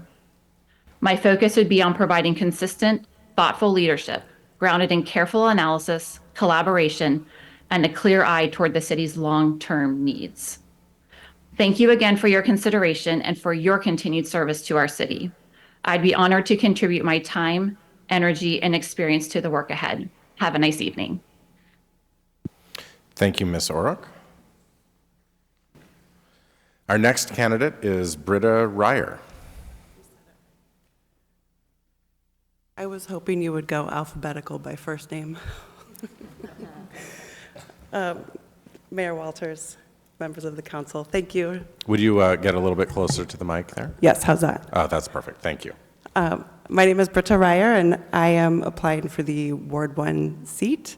I first want to start by saying how amazing it is that 9 people have applied to this for this position. I think it speaks so highly to how vibrant our community is and how civically engaged people are. I feel like I'm walking among giants here. I have to confess that I do not have much experience with city governments. However, I do believe I have a lot of relevant skills that will translate quite well to the work that you all do on the council. I work full-time as a supervising editor for a large educational publisher out of Boston, so I'm able to work remotely from my home in Old Town, where I've lived for nearly 7 years. When people hear that I'm an editor, they typically say something like, oh, I better watch my grammar, or I bet you correct a lot of commas. But what I actually do is solve a lot of complex problems. And the way I go about that is it requires several steps. First, I ask a lot of questions. I get curious, and I make sure that I fully understand the issue in front of me so that I can articulate it to others. Next, I loop in my trusted teammates and cross-team partners to ensure that I'm soliciting various perspectives on the issue, because the more I learn and the more input I get, the better I can apply my skills to the problem. And then we collaborate. I iterate, I brainstorm, and I come up with the best solution to the problem, knowing that the best solution often is not the same thing as the platonic ideal of a solution. Because in publishing, like city work, we are very bound by constraints like time and budget, but we do our best. I think those things could all work really well for work on the council. And as an aside, I do also often correct a lot of commas. I know in the immediate, the city is faced with big issues related to the budget. And in the longer term and ongoing, we'll have issues related to growth and change and what that change looks like. From my reading of the comprehensive plan, I've seen a lot of really forward-looking ideas. And I would love to sit amongst you and help turn problems into solutions. And thank you for considering my application. Thank you, Ms. Ryer. And finally, our last applicant is Matthew Trunnell. I'll let you correct me. Which side of the family you are? The Trunnells seem to be the ones with money. I'm a Trunnell. Yeah. Perfect. And I've long been you, alphabetically challenged, so here I am. So. Thank you. You can begin when you're ready. Excellent. Thank you, Mayor Walters, members of the council. It's genuinely an honor to be here to introduce myself tonight, particularly among this group of really tremendous applicants. I consider myself a newcomer here. We moved here, we've been here for 3 coastal Christmases, but only 2 shipwrecks. That turns out to be quite enough time to develop an attachment to this community, and I'm here because I would like to contribute to this community. I believe I can. So I have a long background in working with large research institutions, healthcare organizations, other mission-driven groups. Groups like the Fred Hutchison Cancer Research Center in Seattle, where I served as vice president, chief data officer, chief information officer, the Broad Institute of MIT and Harvard, worked with federal health agencies, with disease nonprofits, with biomedical startups. This experience has, I think, really helped me to learn how to work with diverse stakeholders, to align disparate incentives, how to manage priorities with limited resources, how to make decisions for the long term, often at the expense of perhaps short-term convenience.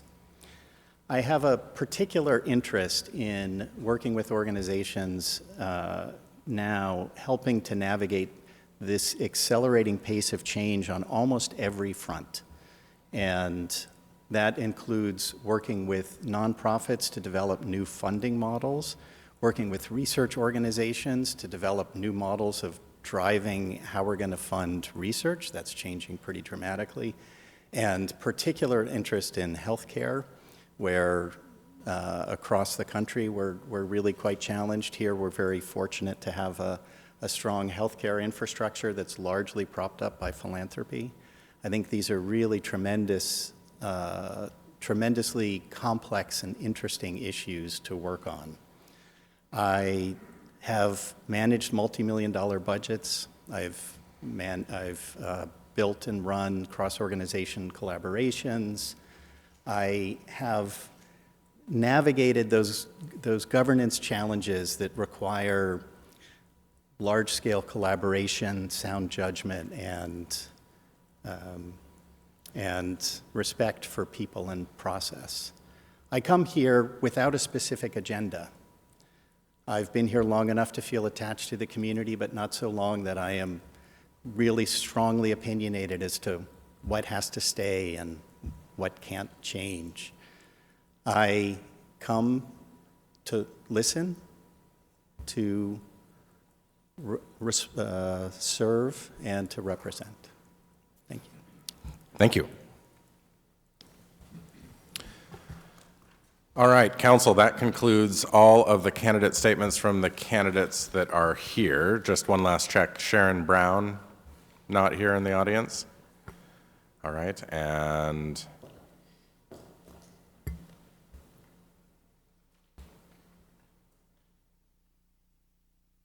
also not online. Okay. All right, Council.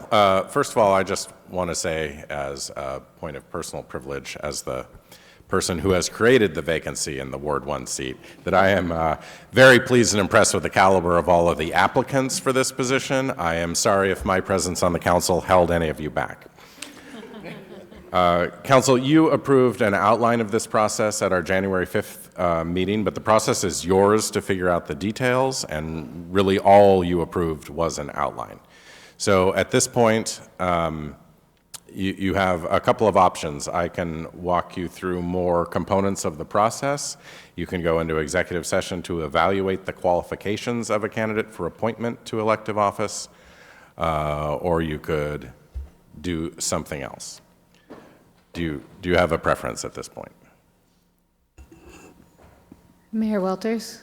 Ms. Moulton. It's been great hearing from everyone. I would move that we go into executive session, and I believe in that session, I'm going to look over at Ms. Swetnam, is a place that we can discuss qualifications of applicants only. Correct. Okay, thank you. And then come back and discuss the process by which we want to proceed. Okay. There is a motion to go into executive session. Is there a second? Second. There's a motion and a second to go into executive session. I would ask for an amendment to that motion to specify the time required for that executive session, because we must provide that when we go into executive session. I would propose 30 minutes. 30 minutes. Okay. So I'll consider that part of the motion unless there's an objection. Hearing none. The motion before us is to go into executive session for 30 minutes pursuant to RCW 4230-1101AH to evaluate the qualifications of a candidate for appointment to elective office. Any discussion on that motion? Hearing none, I'll take the vote. All those in favor of going into executive session at this time for the reasons stated, say aye. Aye. Aye. All those opposed, say no. The ayes have it, and the motion is approved. We will be back at 8:03.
Ladies and I'd like to inform you that the City Council will remain in executive session for an additional 10 minutes. They will return at approximately 8:13 p.m. Thank you.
May I have your attention, please? The City Council will continue in executive session for an additional 5 minutes. They are scheduled to return at 8:18 p.m. Thank you.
All right, by my watch, I have 8:18, which is our promised 30 minutes plus 10 minutes plus 5 minutes.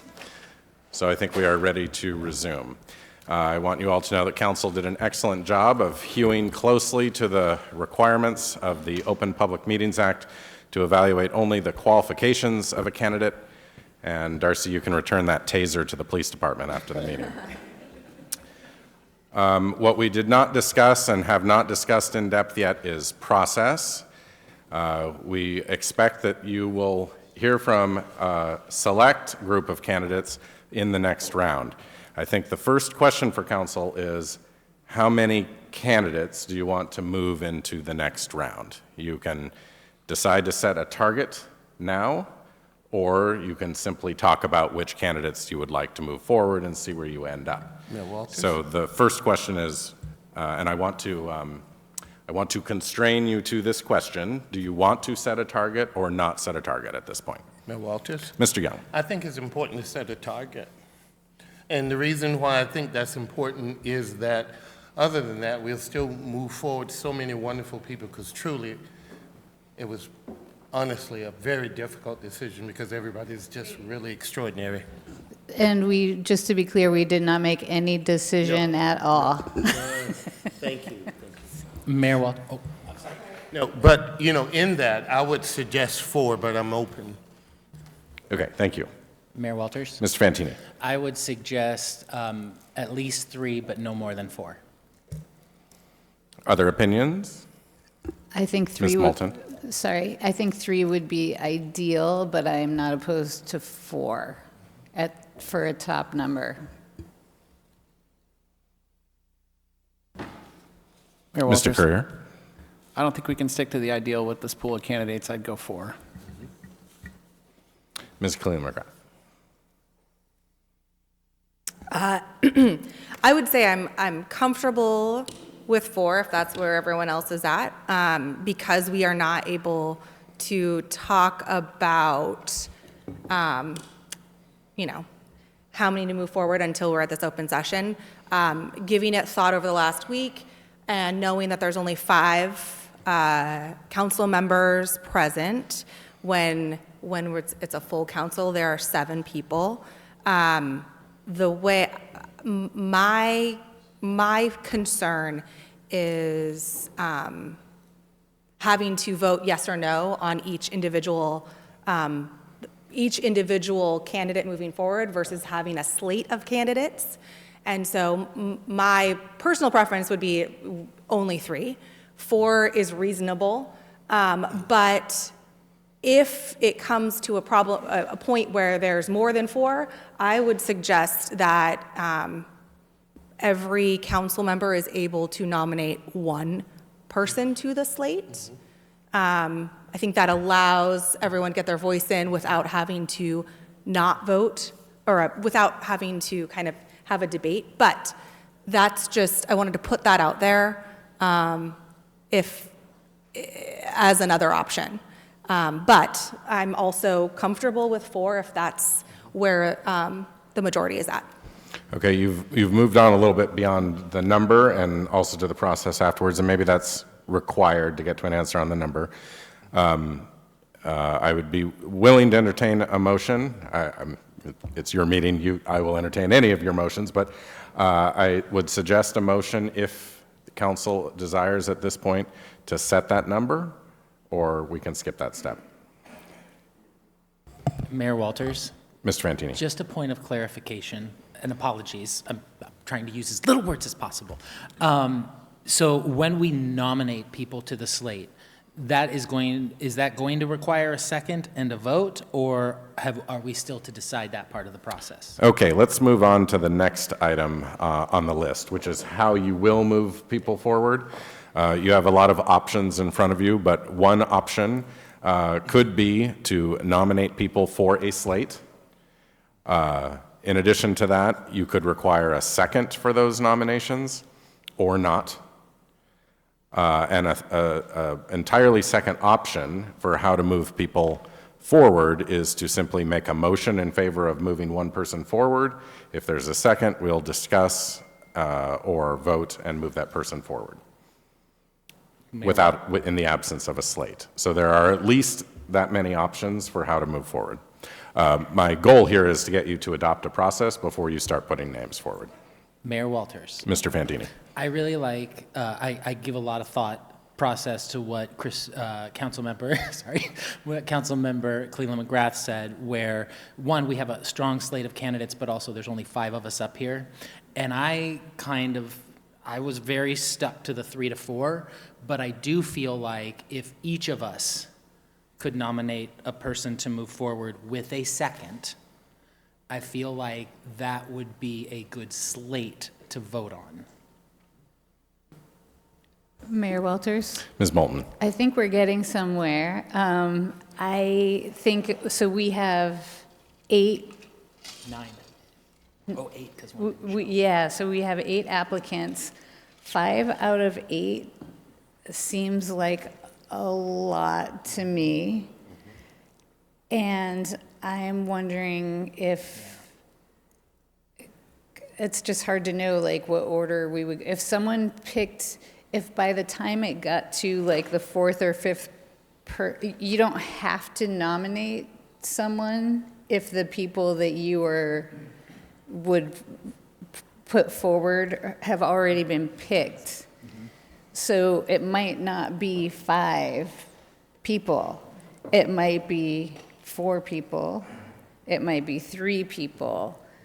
So I would prefer, it seems like we all feel pretty positive about 4. And we could each put someone forward or decline to and hope we end up with 4. There's certainly no requirement that all of you try to move somebody forward. Right.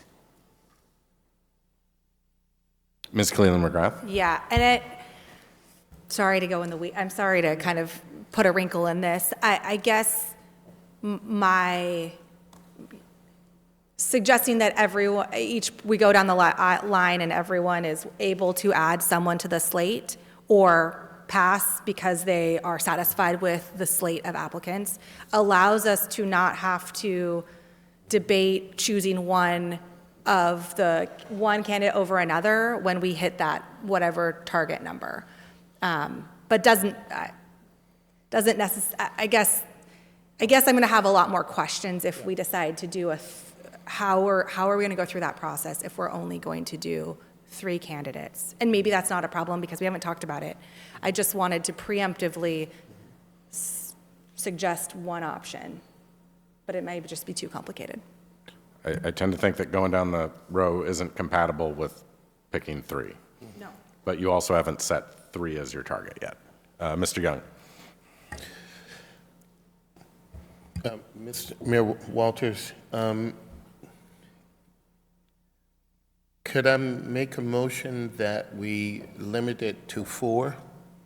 You could make that motion. I'll make a motion that we limit it to 4. No more than 4. No more than 4. Is there a second? Hearing no second, the motion dies for lack of a second.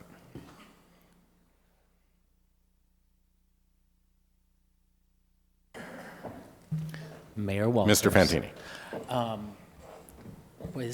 We don't do this very often, which I think is why we're struggling to get here.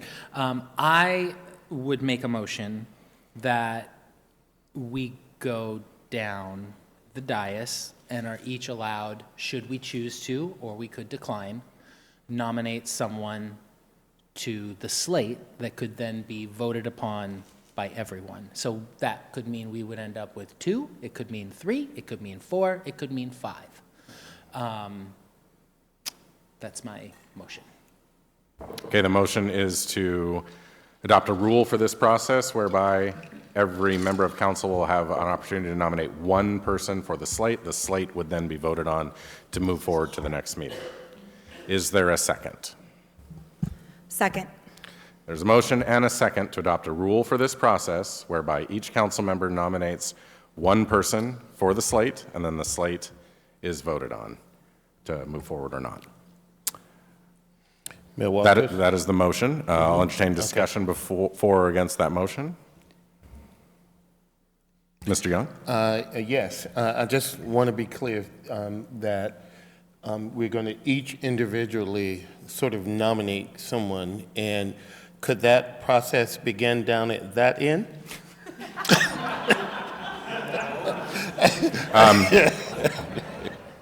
There is a motion to amend the motion on the floor to begin the process with Mr. Fantini. Is there a second for that amendment? Second. No, you made the motion. You can't second your own motion. Is there a second for the motion to begin the process at the east end of the dais? Hearing none, Second. there is a second. Okay. All right. The motion on the table is to amend the main motion to start the process previously described at the far end of the dais with Mr. Fantini. Is there discussion on this proposed amendment? I don't prefer this. You want to go first? Sure. Is there discussion on the proposed amendment? Mayor Walters? Ms. Moulton? So we're not required to nominate someone? In the opinion of the chair, that was the proposal. Okay, we are all required to nominate someone. No. I'm sorry. You are correct. The proposal was not to require, but to provide the opportunity for each council member to nominate one person. Okay. And Mayor Walters? Mr. Young? Just for the sake of order, we had a nomination, we had a motion and a second, and that second was by Mr. Fantini. That we start on that end. I think the call for the vote is next, don't you think? Well, after discussion. Okay, after discussion. Thank you. Is there any other discussion on that proposed amendment? Mr. Courier? Just personal preference. I'd rather start on this end as we had originally intended. Mayor Walters? Mr. Fantini? If someone wants to go first, I think they should be allowed to go first. Okay, if there's no further discussion, I will call for a vote on this item.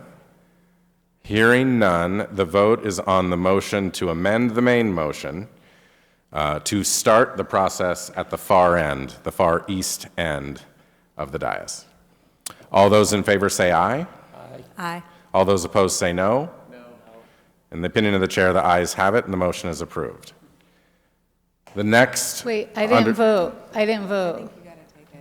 Mayor Walters, point of order. You had an opportunity to vote. I know, I apologize, but when you said east, you meant TJ's side, right? Correct. Okay, I thought we were going back to, all right. Mayor Walters, point of order.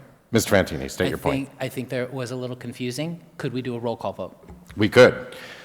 Clerk will call the roll. And let me restate the motion. The motion on the table is to amend the underlying main motion to start that process at the east end of the table with Mr. Fantini. Clerk will call the roll. Mr. Courier? No. Mr. Young? Yes. Ms. Cleland McGrath? No? Ms. Moulton? Yes. Mr. Fantini? No. Mayor, the ayes are 2, the noes are 3. All right, thank you.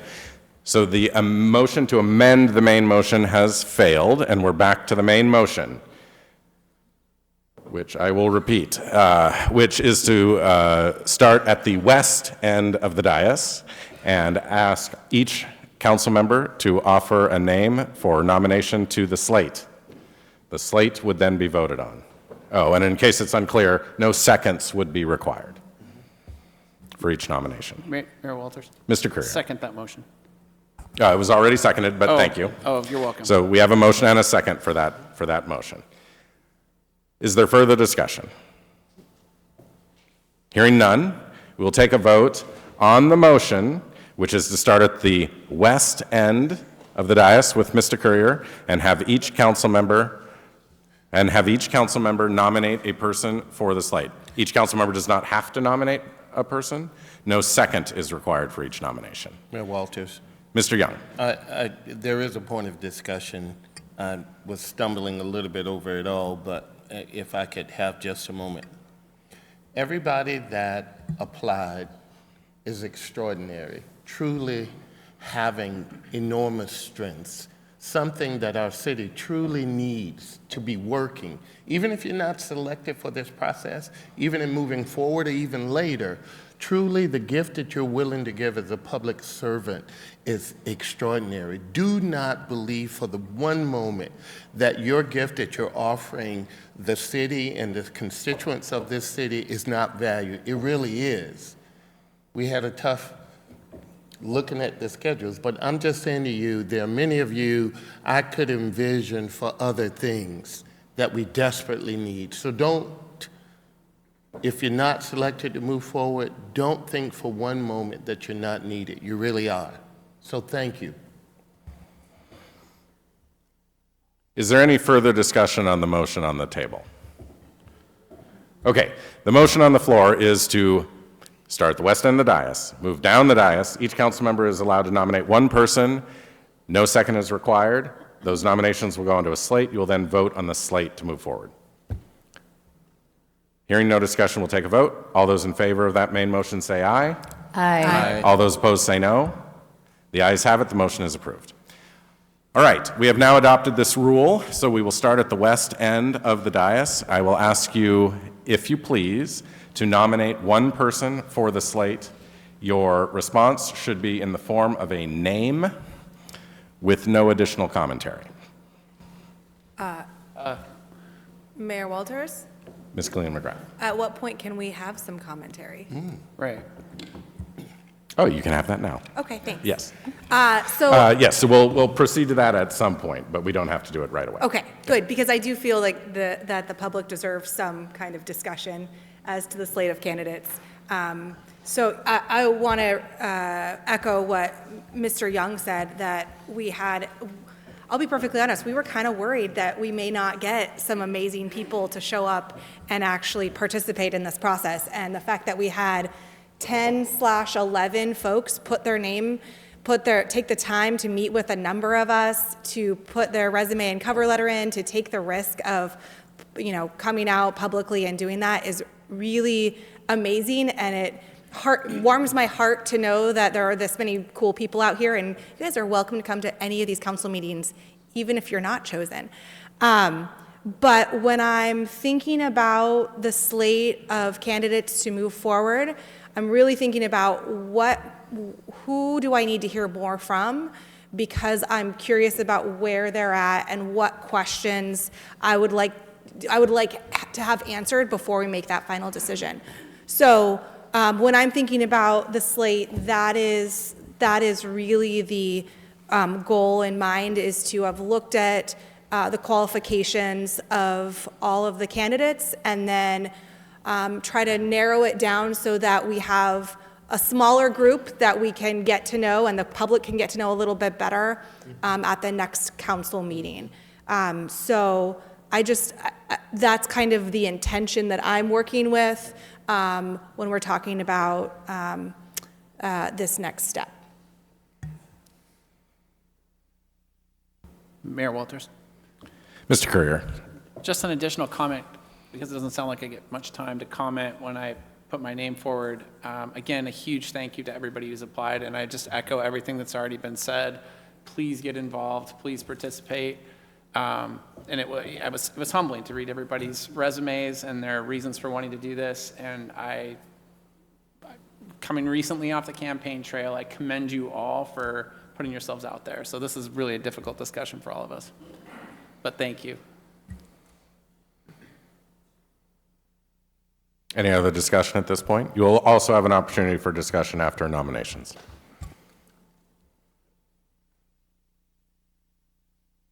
Hearing none, I will move us forward to the nominations.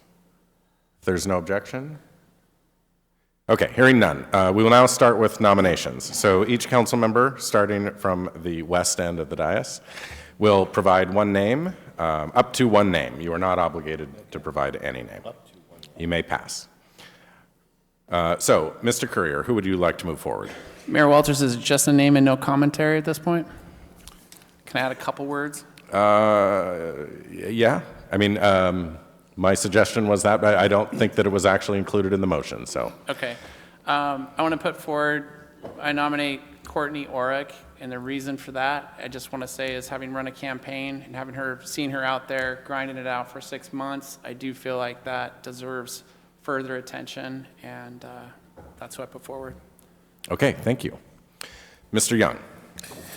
I'm terribly torn. I would be very honest with you. There are a number of people that I think are extraordinary, and but if I am required only to put forward one name, at this point, I think I would put forward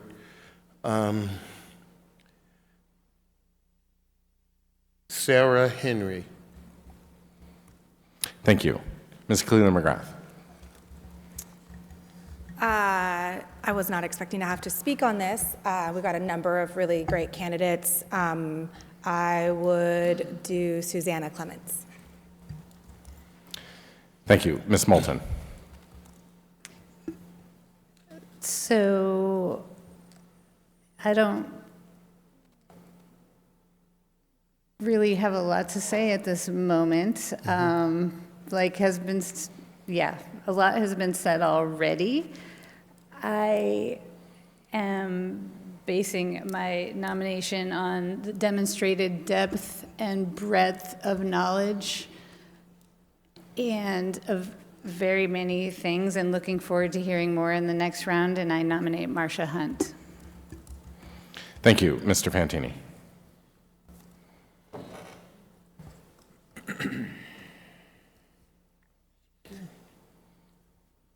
I nominate John Gasser.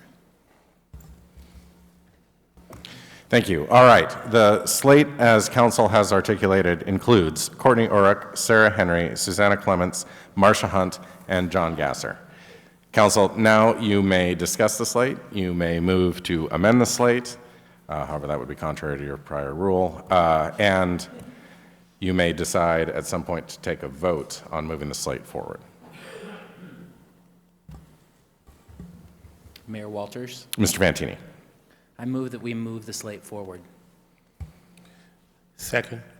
There's a motion and a second to take the slate as articulated, including Courtney Orrick, Sarah Henry, Susanna Clements, Marcia Hunt, and John Gasser, into the next meeting. I assume we will also have some discussion about what exactly we'll be asking of these people in the next meeting. But at this point, if you are ready to take a vote, we can take a vote. If you have discussion on this motion, now would be the appropriate time. The motion is to move this slate forward. Hearing no discussion, we'll go ahead and take the vote. All those in favor of moving the slate as previously articulated forward, say aye. Aye. All those opposed say no. The ayes have it, and that is the slate for next week's meeting. All right. Now, council, there are a number of things that you need to decide about what the shape of next week's meeting consists of.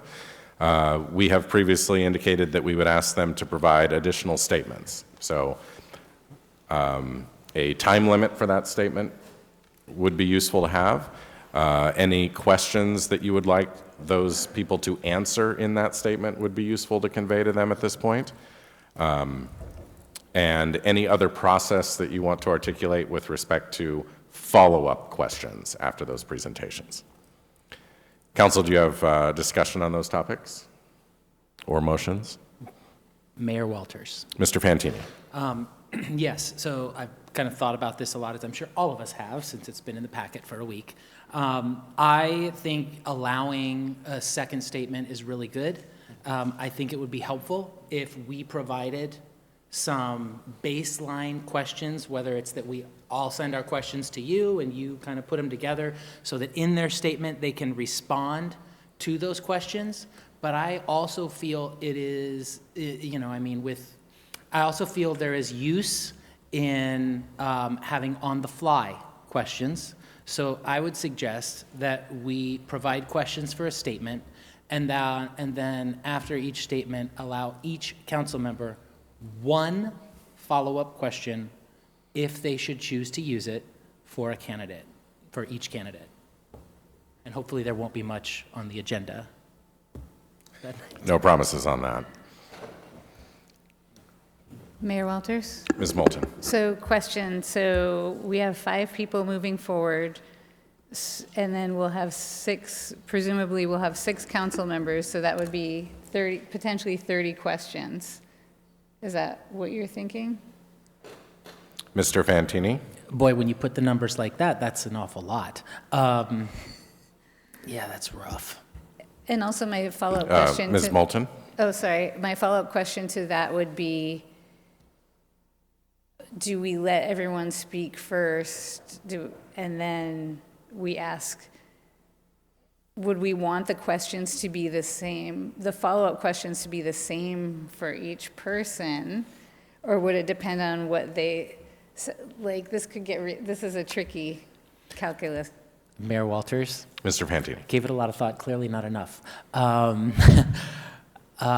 I think I still like the first part of we provide questions for them all to give an answer to, but maybe we come up with 3 additional questions as a group, or 2 or whatever it is, that we all agree on, that are, I hesitate to use the word surprise questions, but are questions that they would answer on the fly. So maybe we don't all get a question, but it would be nice to have some agreed follow-up. I don't know, it's kind of messy, I guess, but. Council, do others have other ideas? If so, and you want to articulate them at this point, I can try to synthesize them. Mayor Walters? Ms. Moulton?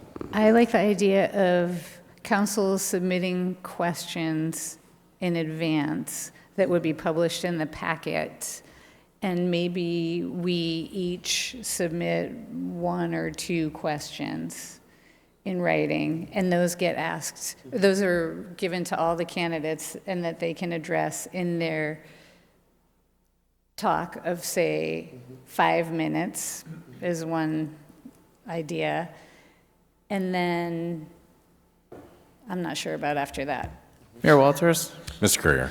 Yeah, just kind of following up with where we're going, what if each council member submitted 1 question, we had 1 question on the fly, and those were just answered and submitted prior to the meeting, and then just separate from the statement? So not to answer, they answer the question up front, and everybody would have the same questions, statement made, and then we'd have a follow-up opportunity to give a follow-up question, just to try to simplify it.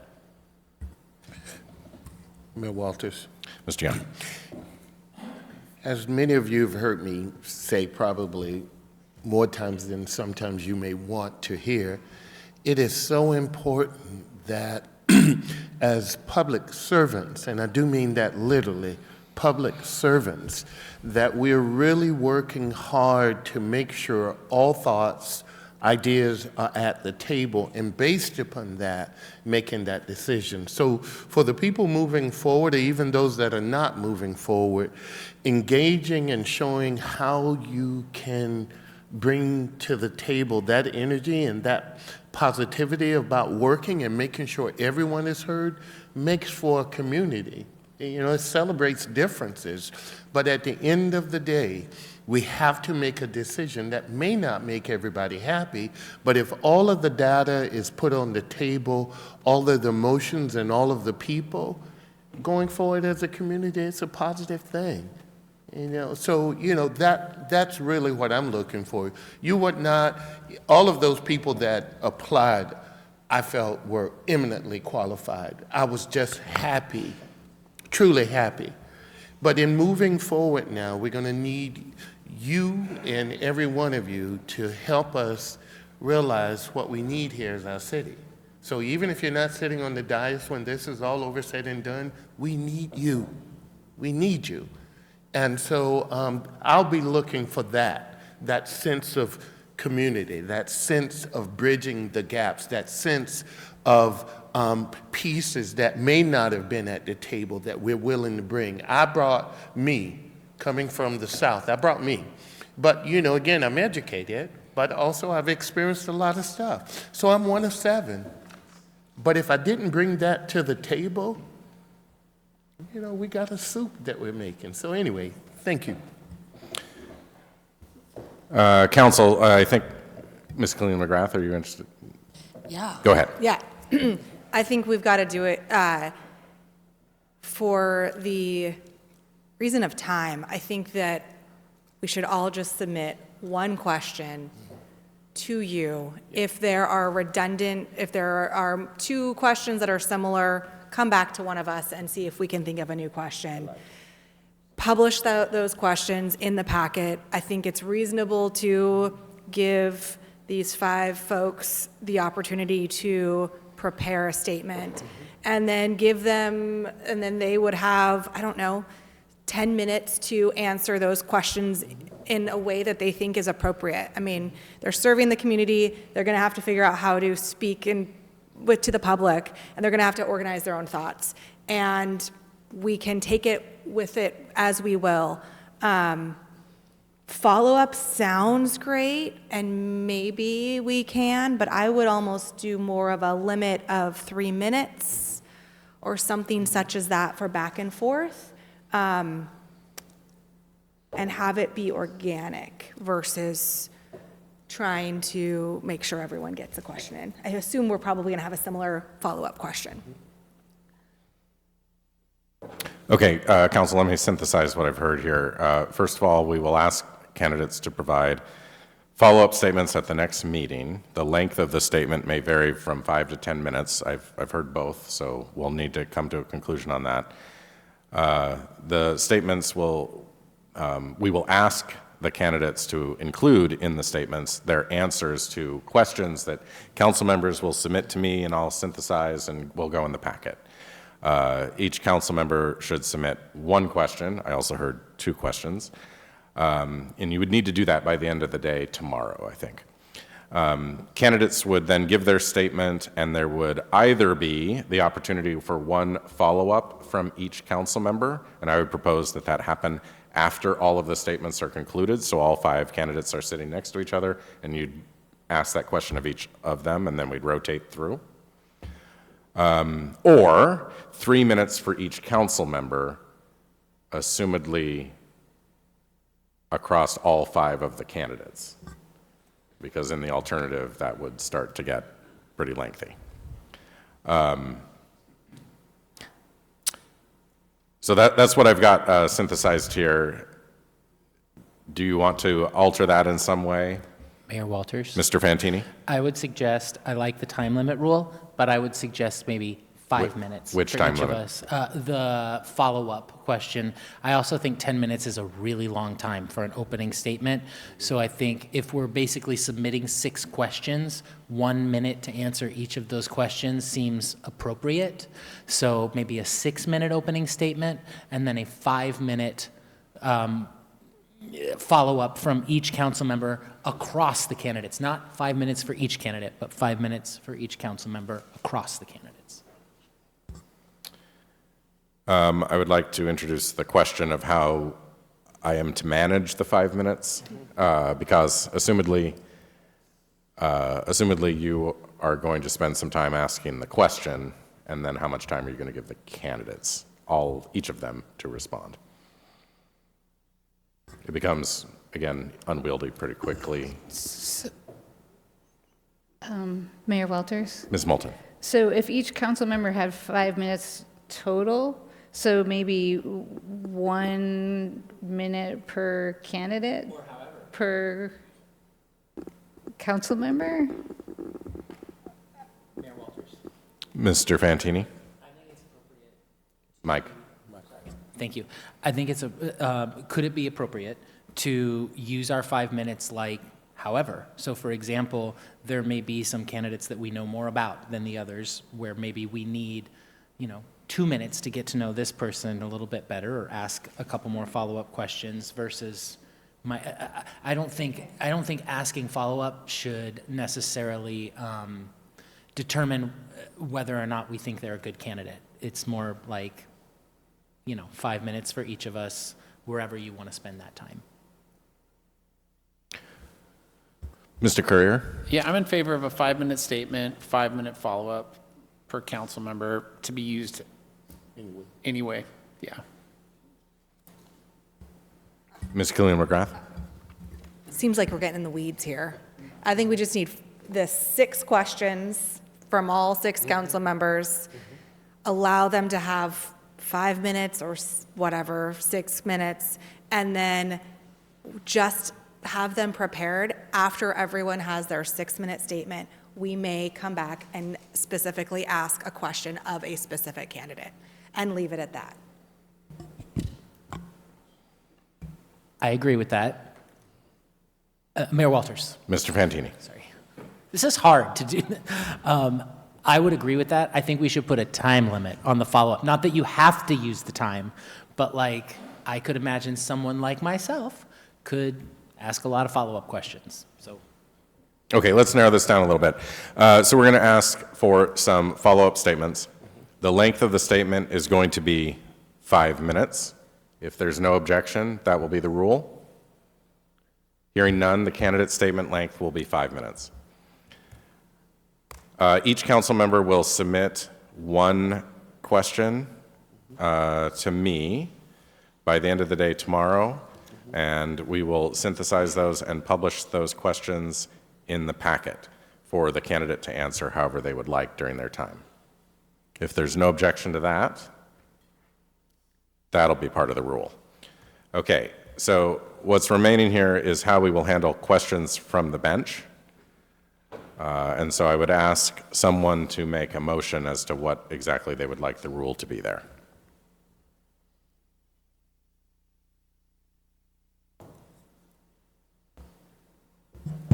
Mayor Walters. Mr. Fantini. 3 minutes for each council member if they want it. Second.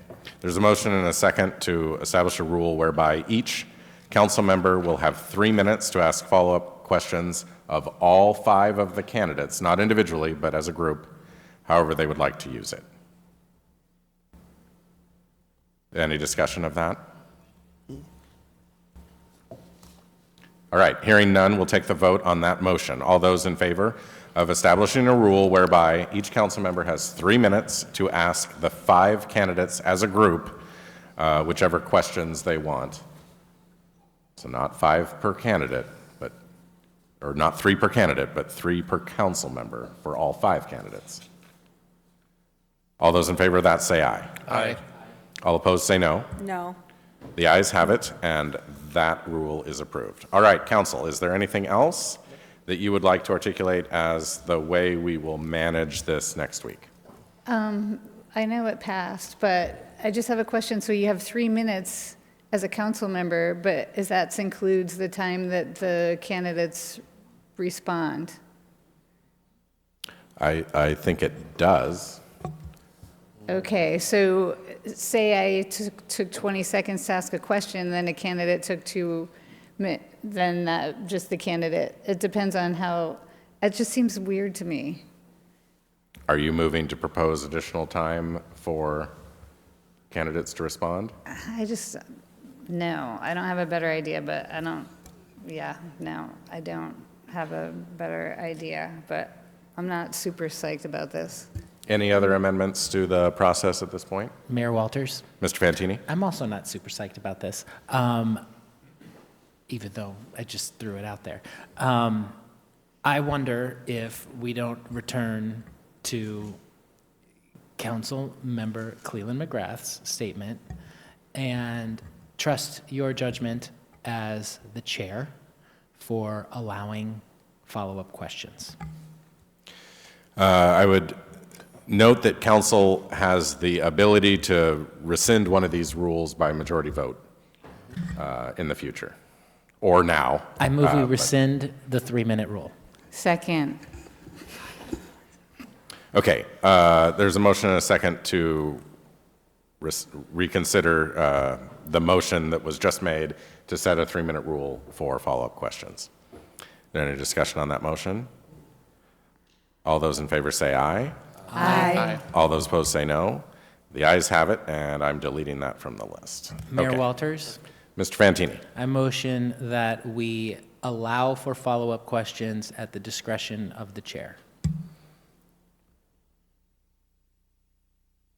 There's a motion to allow follow-up questions from council members at the discretion of the chair. Is there a second? Hearing none, that motion fails. What? Is there a second? Yeah, I was going to second it. Oh, okay, great. Yeah. So there's a motion and a second to allow follow-up questions at the discretion of the chair from council members for the candidates.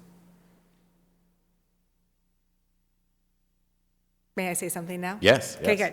good. So the only clarification that I would say, which is why I paused, is I think those questions should happen after everyone has made their statement. And I don't know if that needs to be an amendment I will amend to the my motion. Mayor Walters, Mr. Fantini? I will amend my motion. You are not allowed to amend your motion. You may propose an amendment to the motion.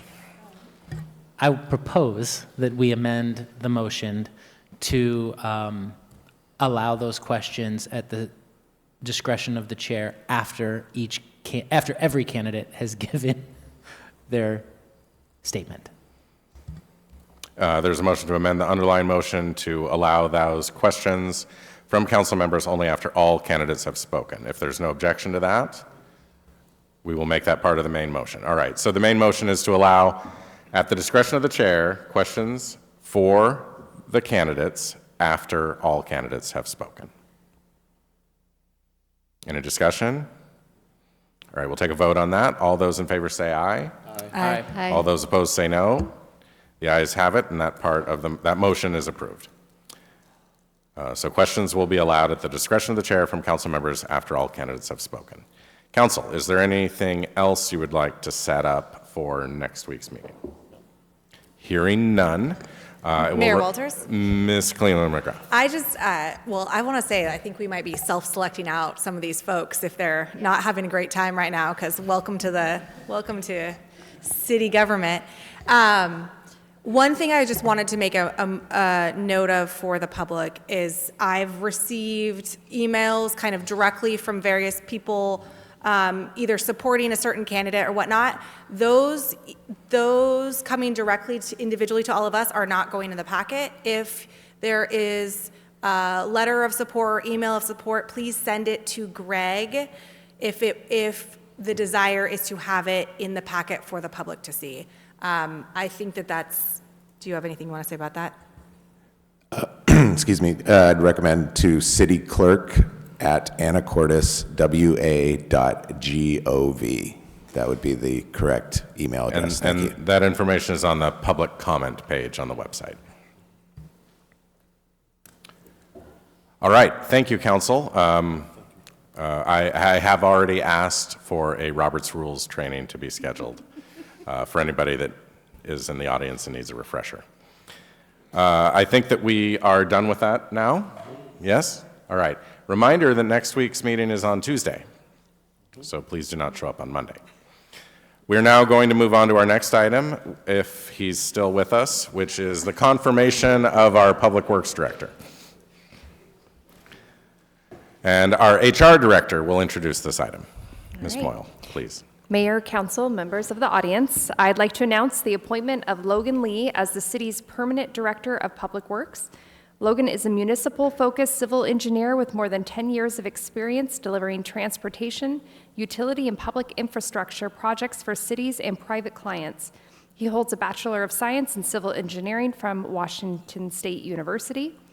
Logan has served as the city engineer for the past 2 years with the city of Anacortes, and most recently has been serving as our interim public works director.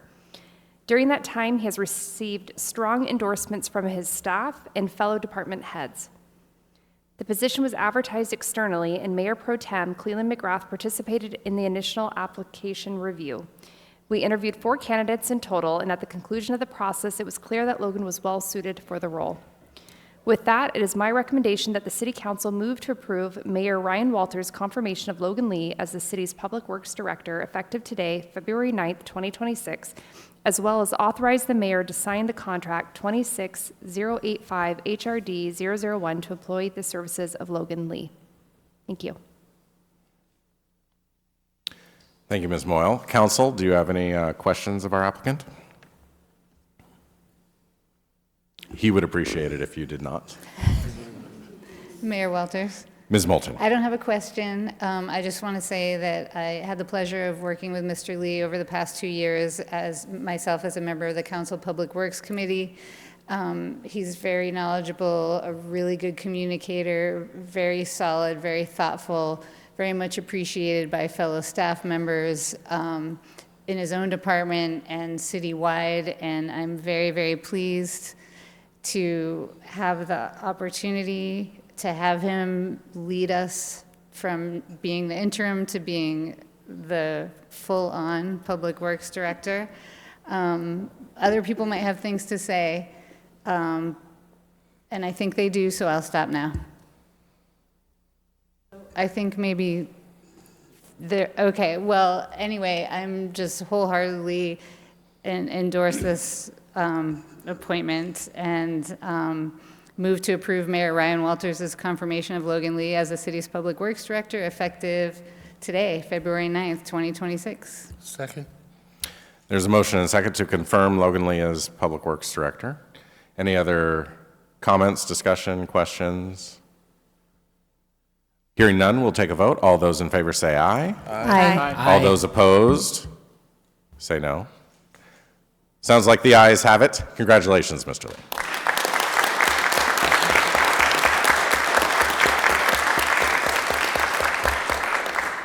Just wanted to add thank you for the opportunity, and I look forward to continuing to serve the city of Anacortes. So, thanks. Thank you. Now, Council, the next item is that contract award. This is an employment agreement which is standard across all the department heads, but we need your authorization to enter into it. Do you wish to make a motion to approve the contract? Mayor Walters? Mr. Fantini.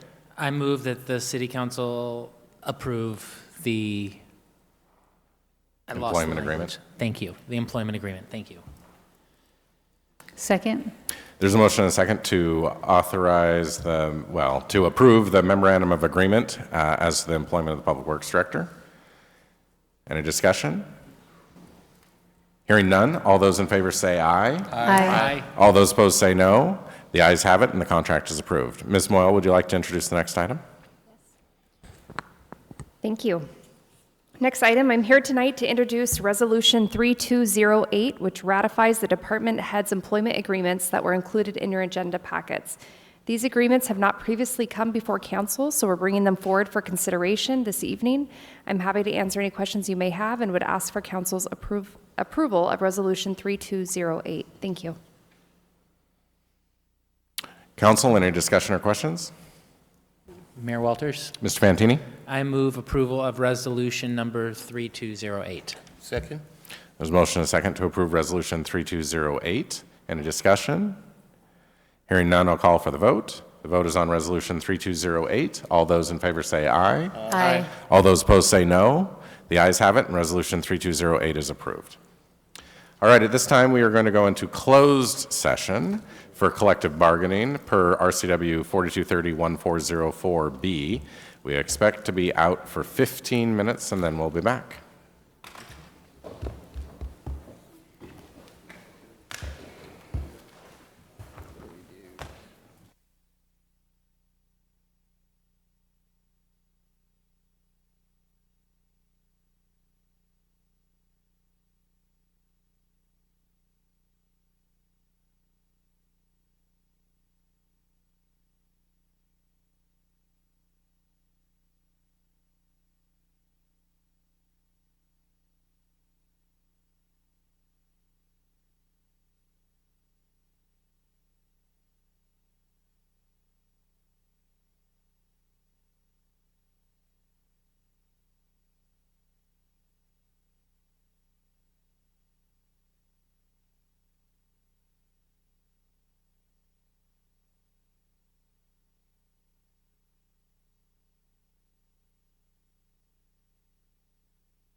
council will continue in closed session for an additional 10 minutes and will return at 9:30 p.m. Thank you.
All right, we have come out of closed session. We have taken no final action, and we are now resuming our agenda with item 10, which is Resolution 3204, ratifying an agreement with IAFF Local Number 1537.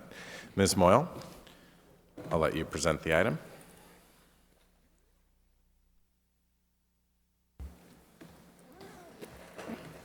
Thank you.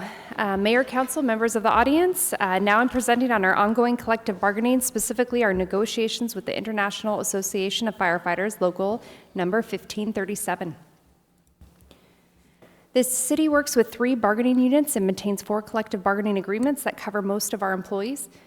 Through the collective bargaining process, we collaborate with each unit on mandatory topics such as wages, hours, and working conditions, along with additional permissive or non-mandatory subjects such as staffing levels, employer-provided amenities, or determinations of qualifications for promotion as examples.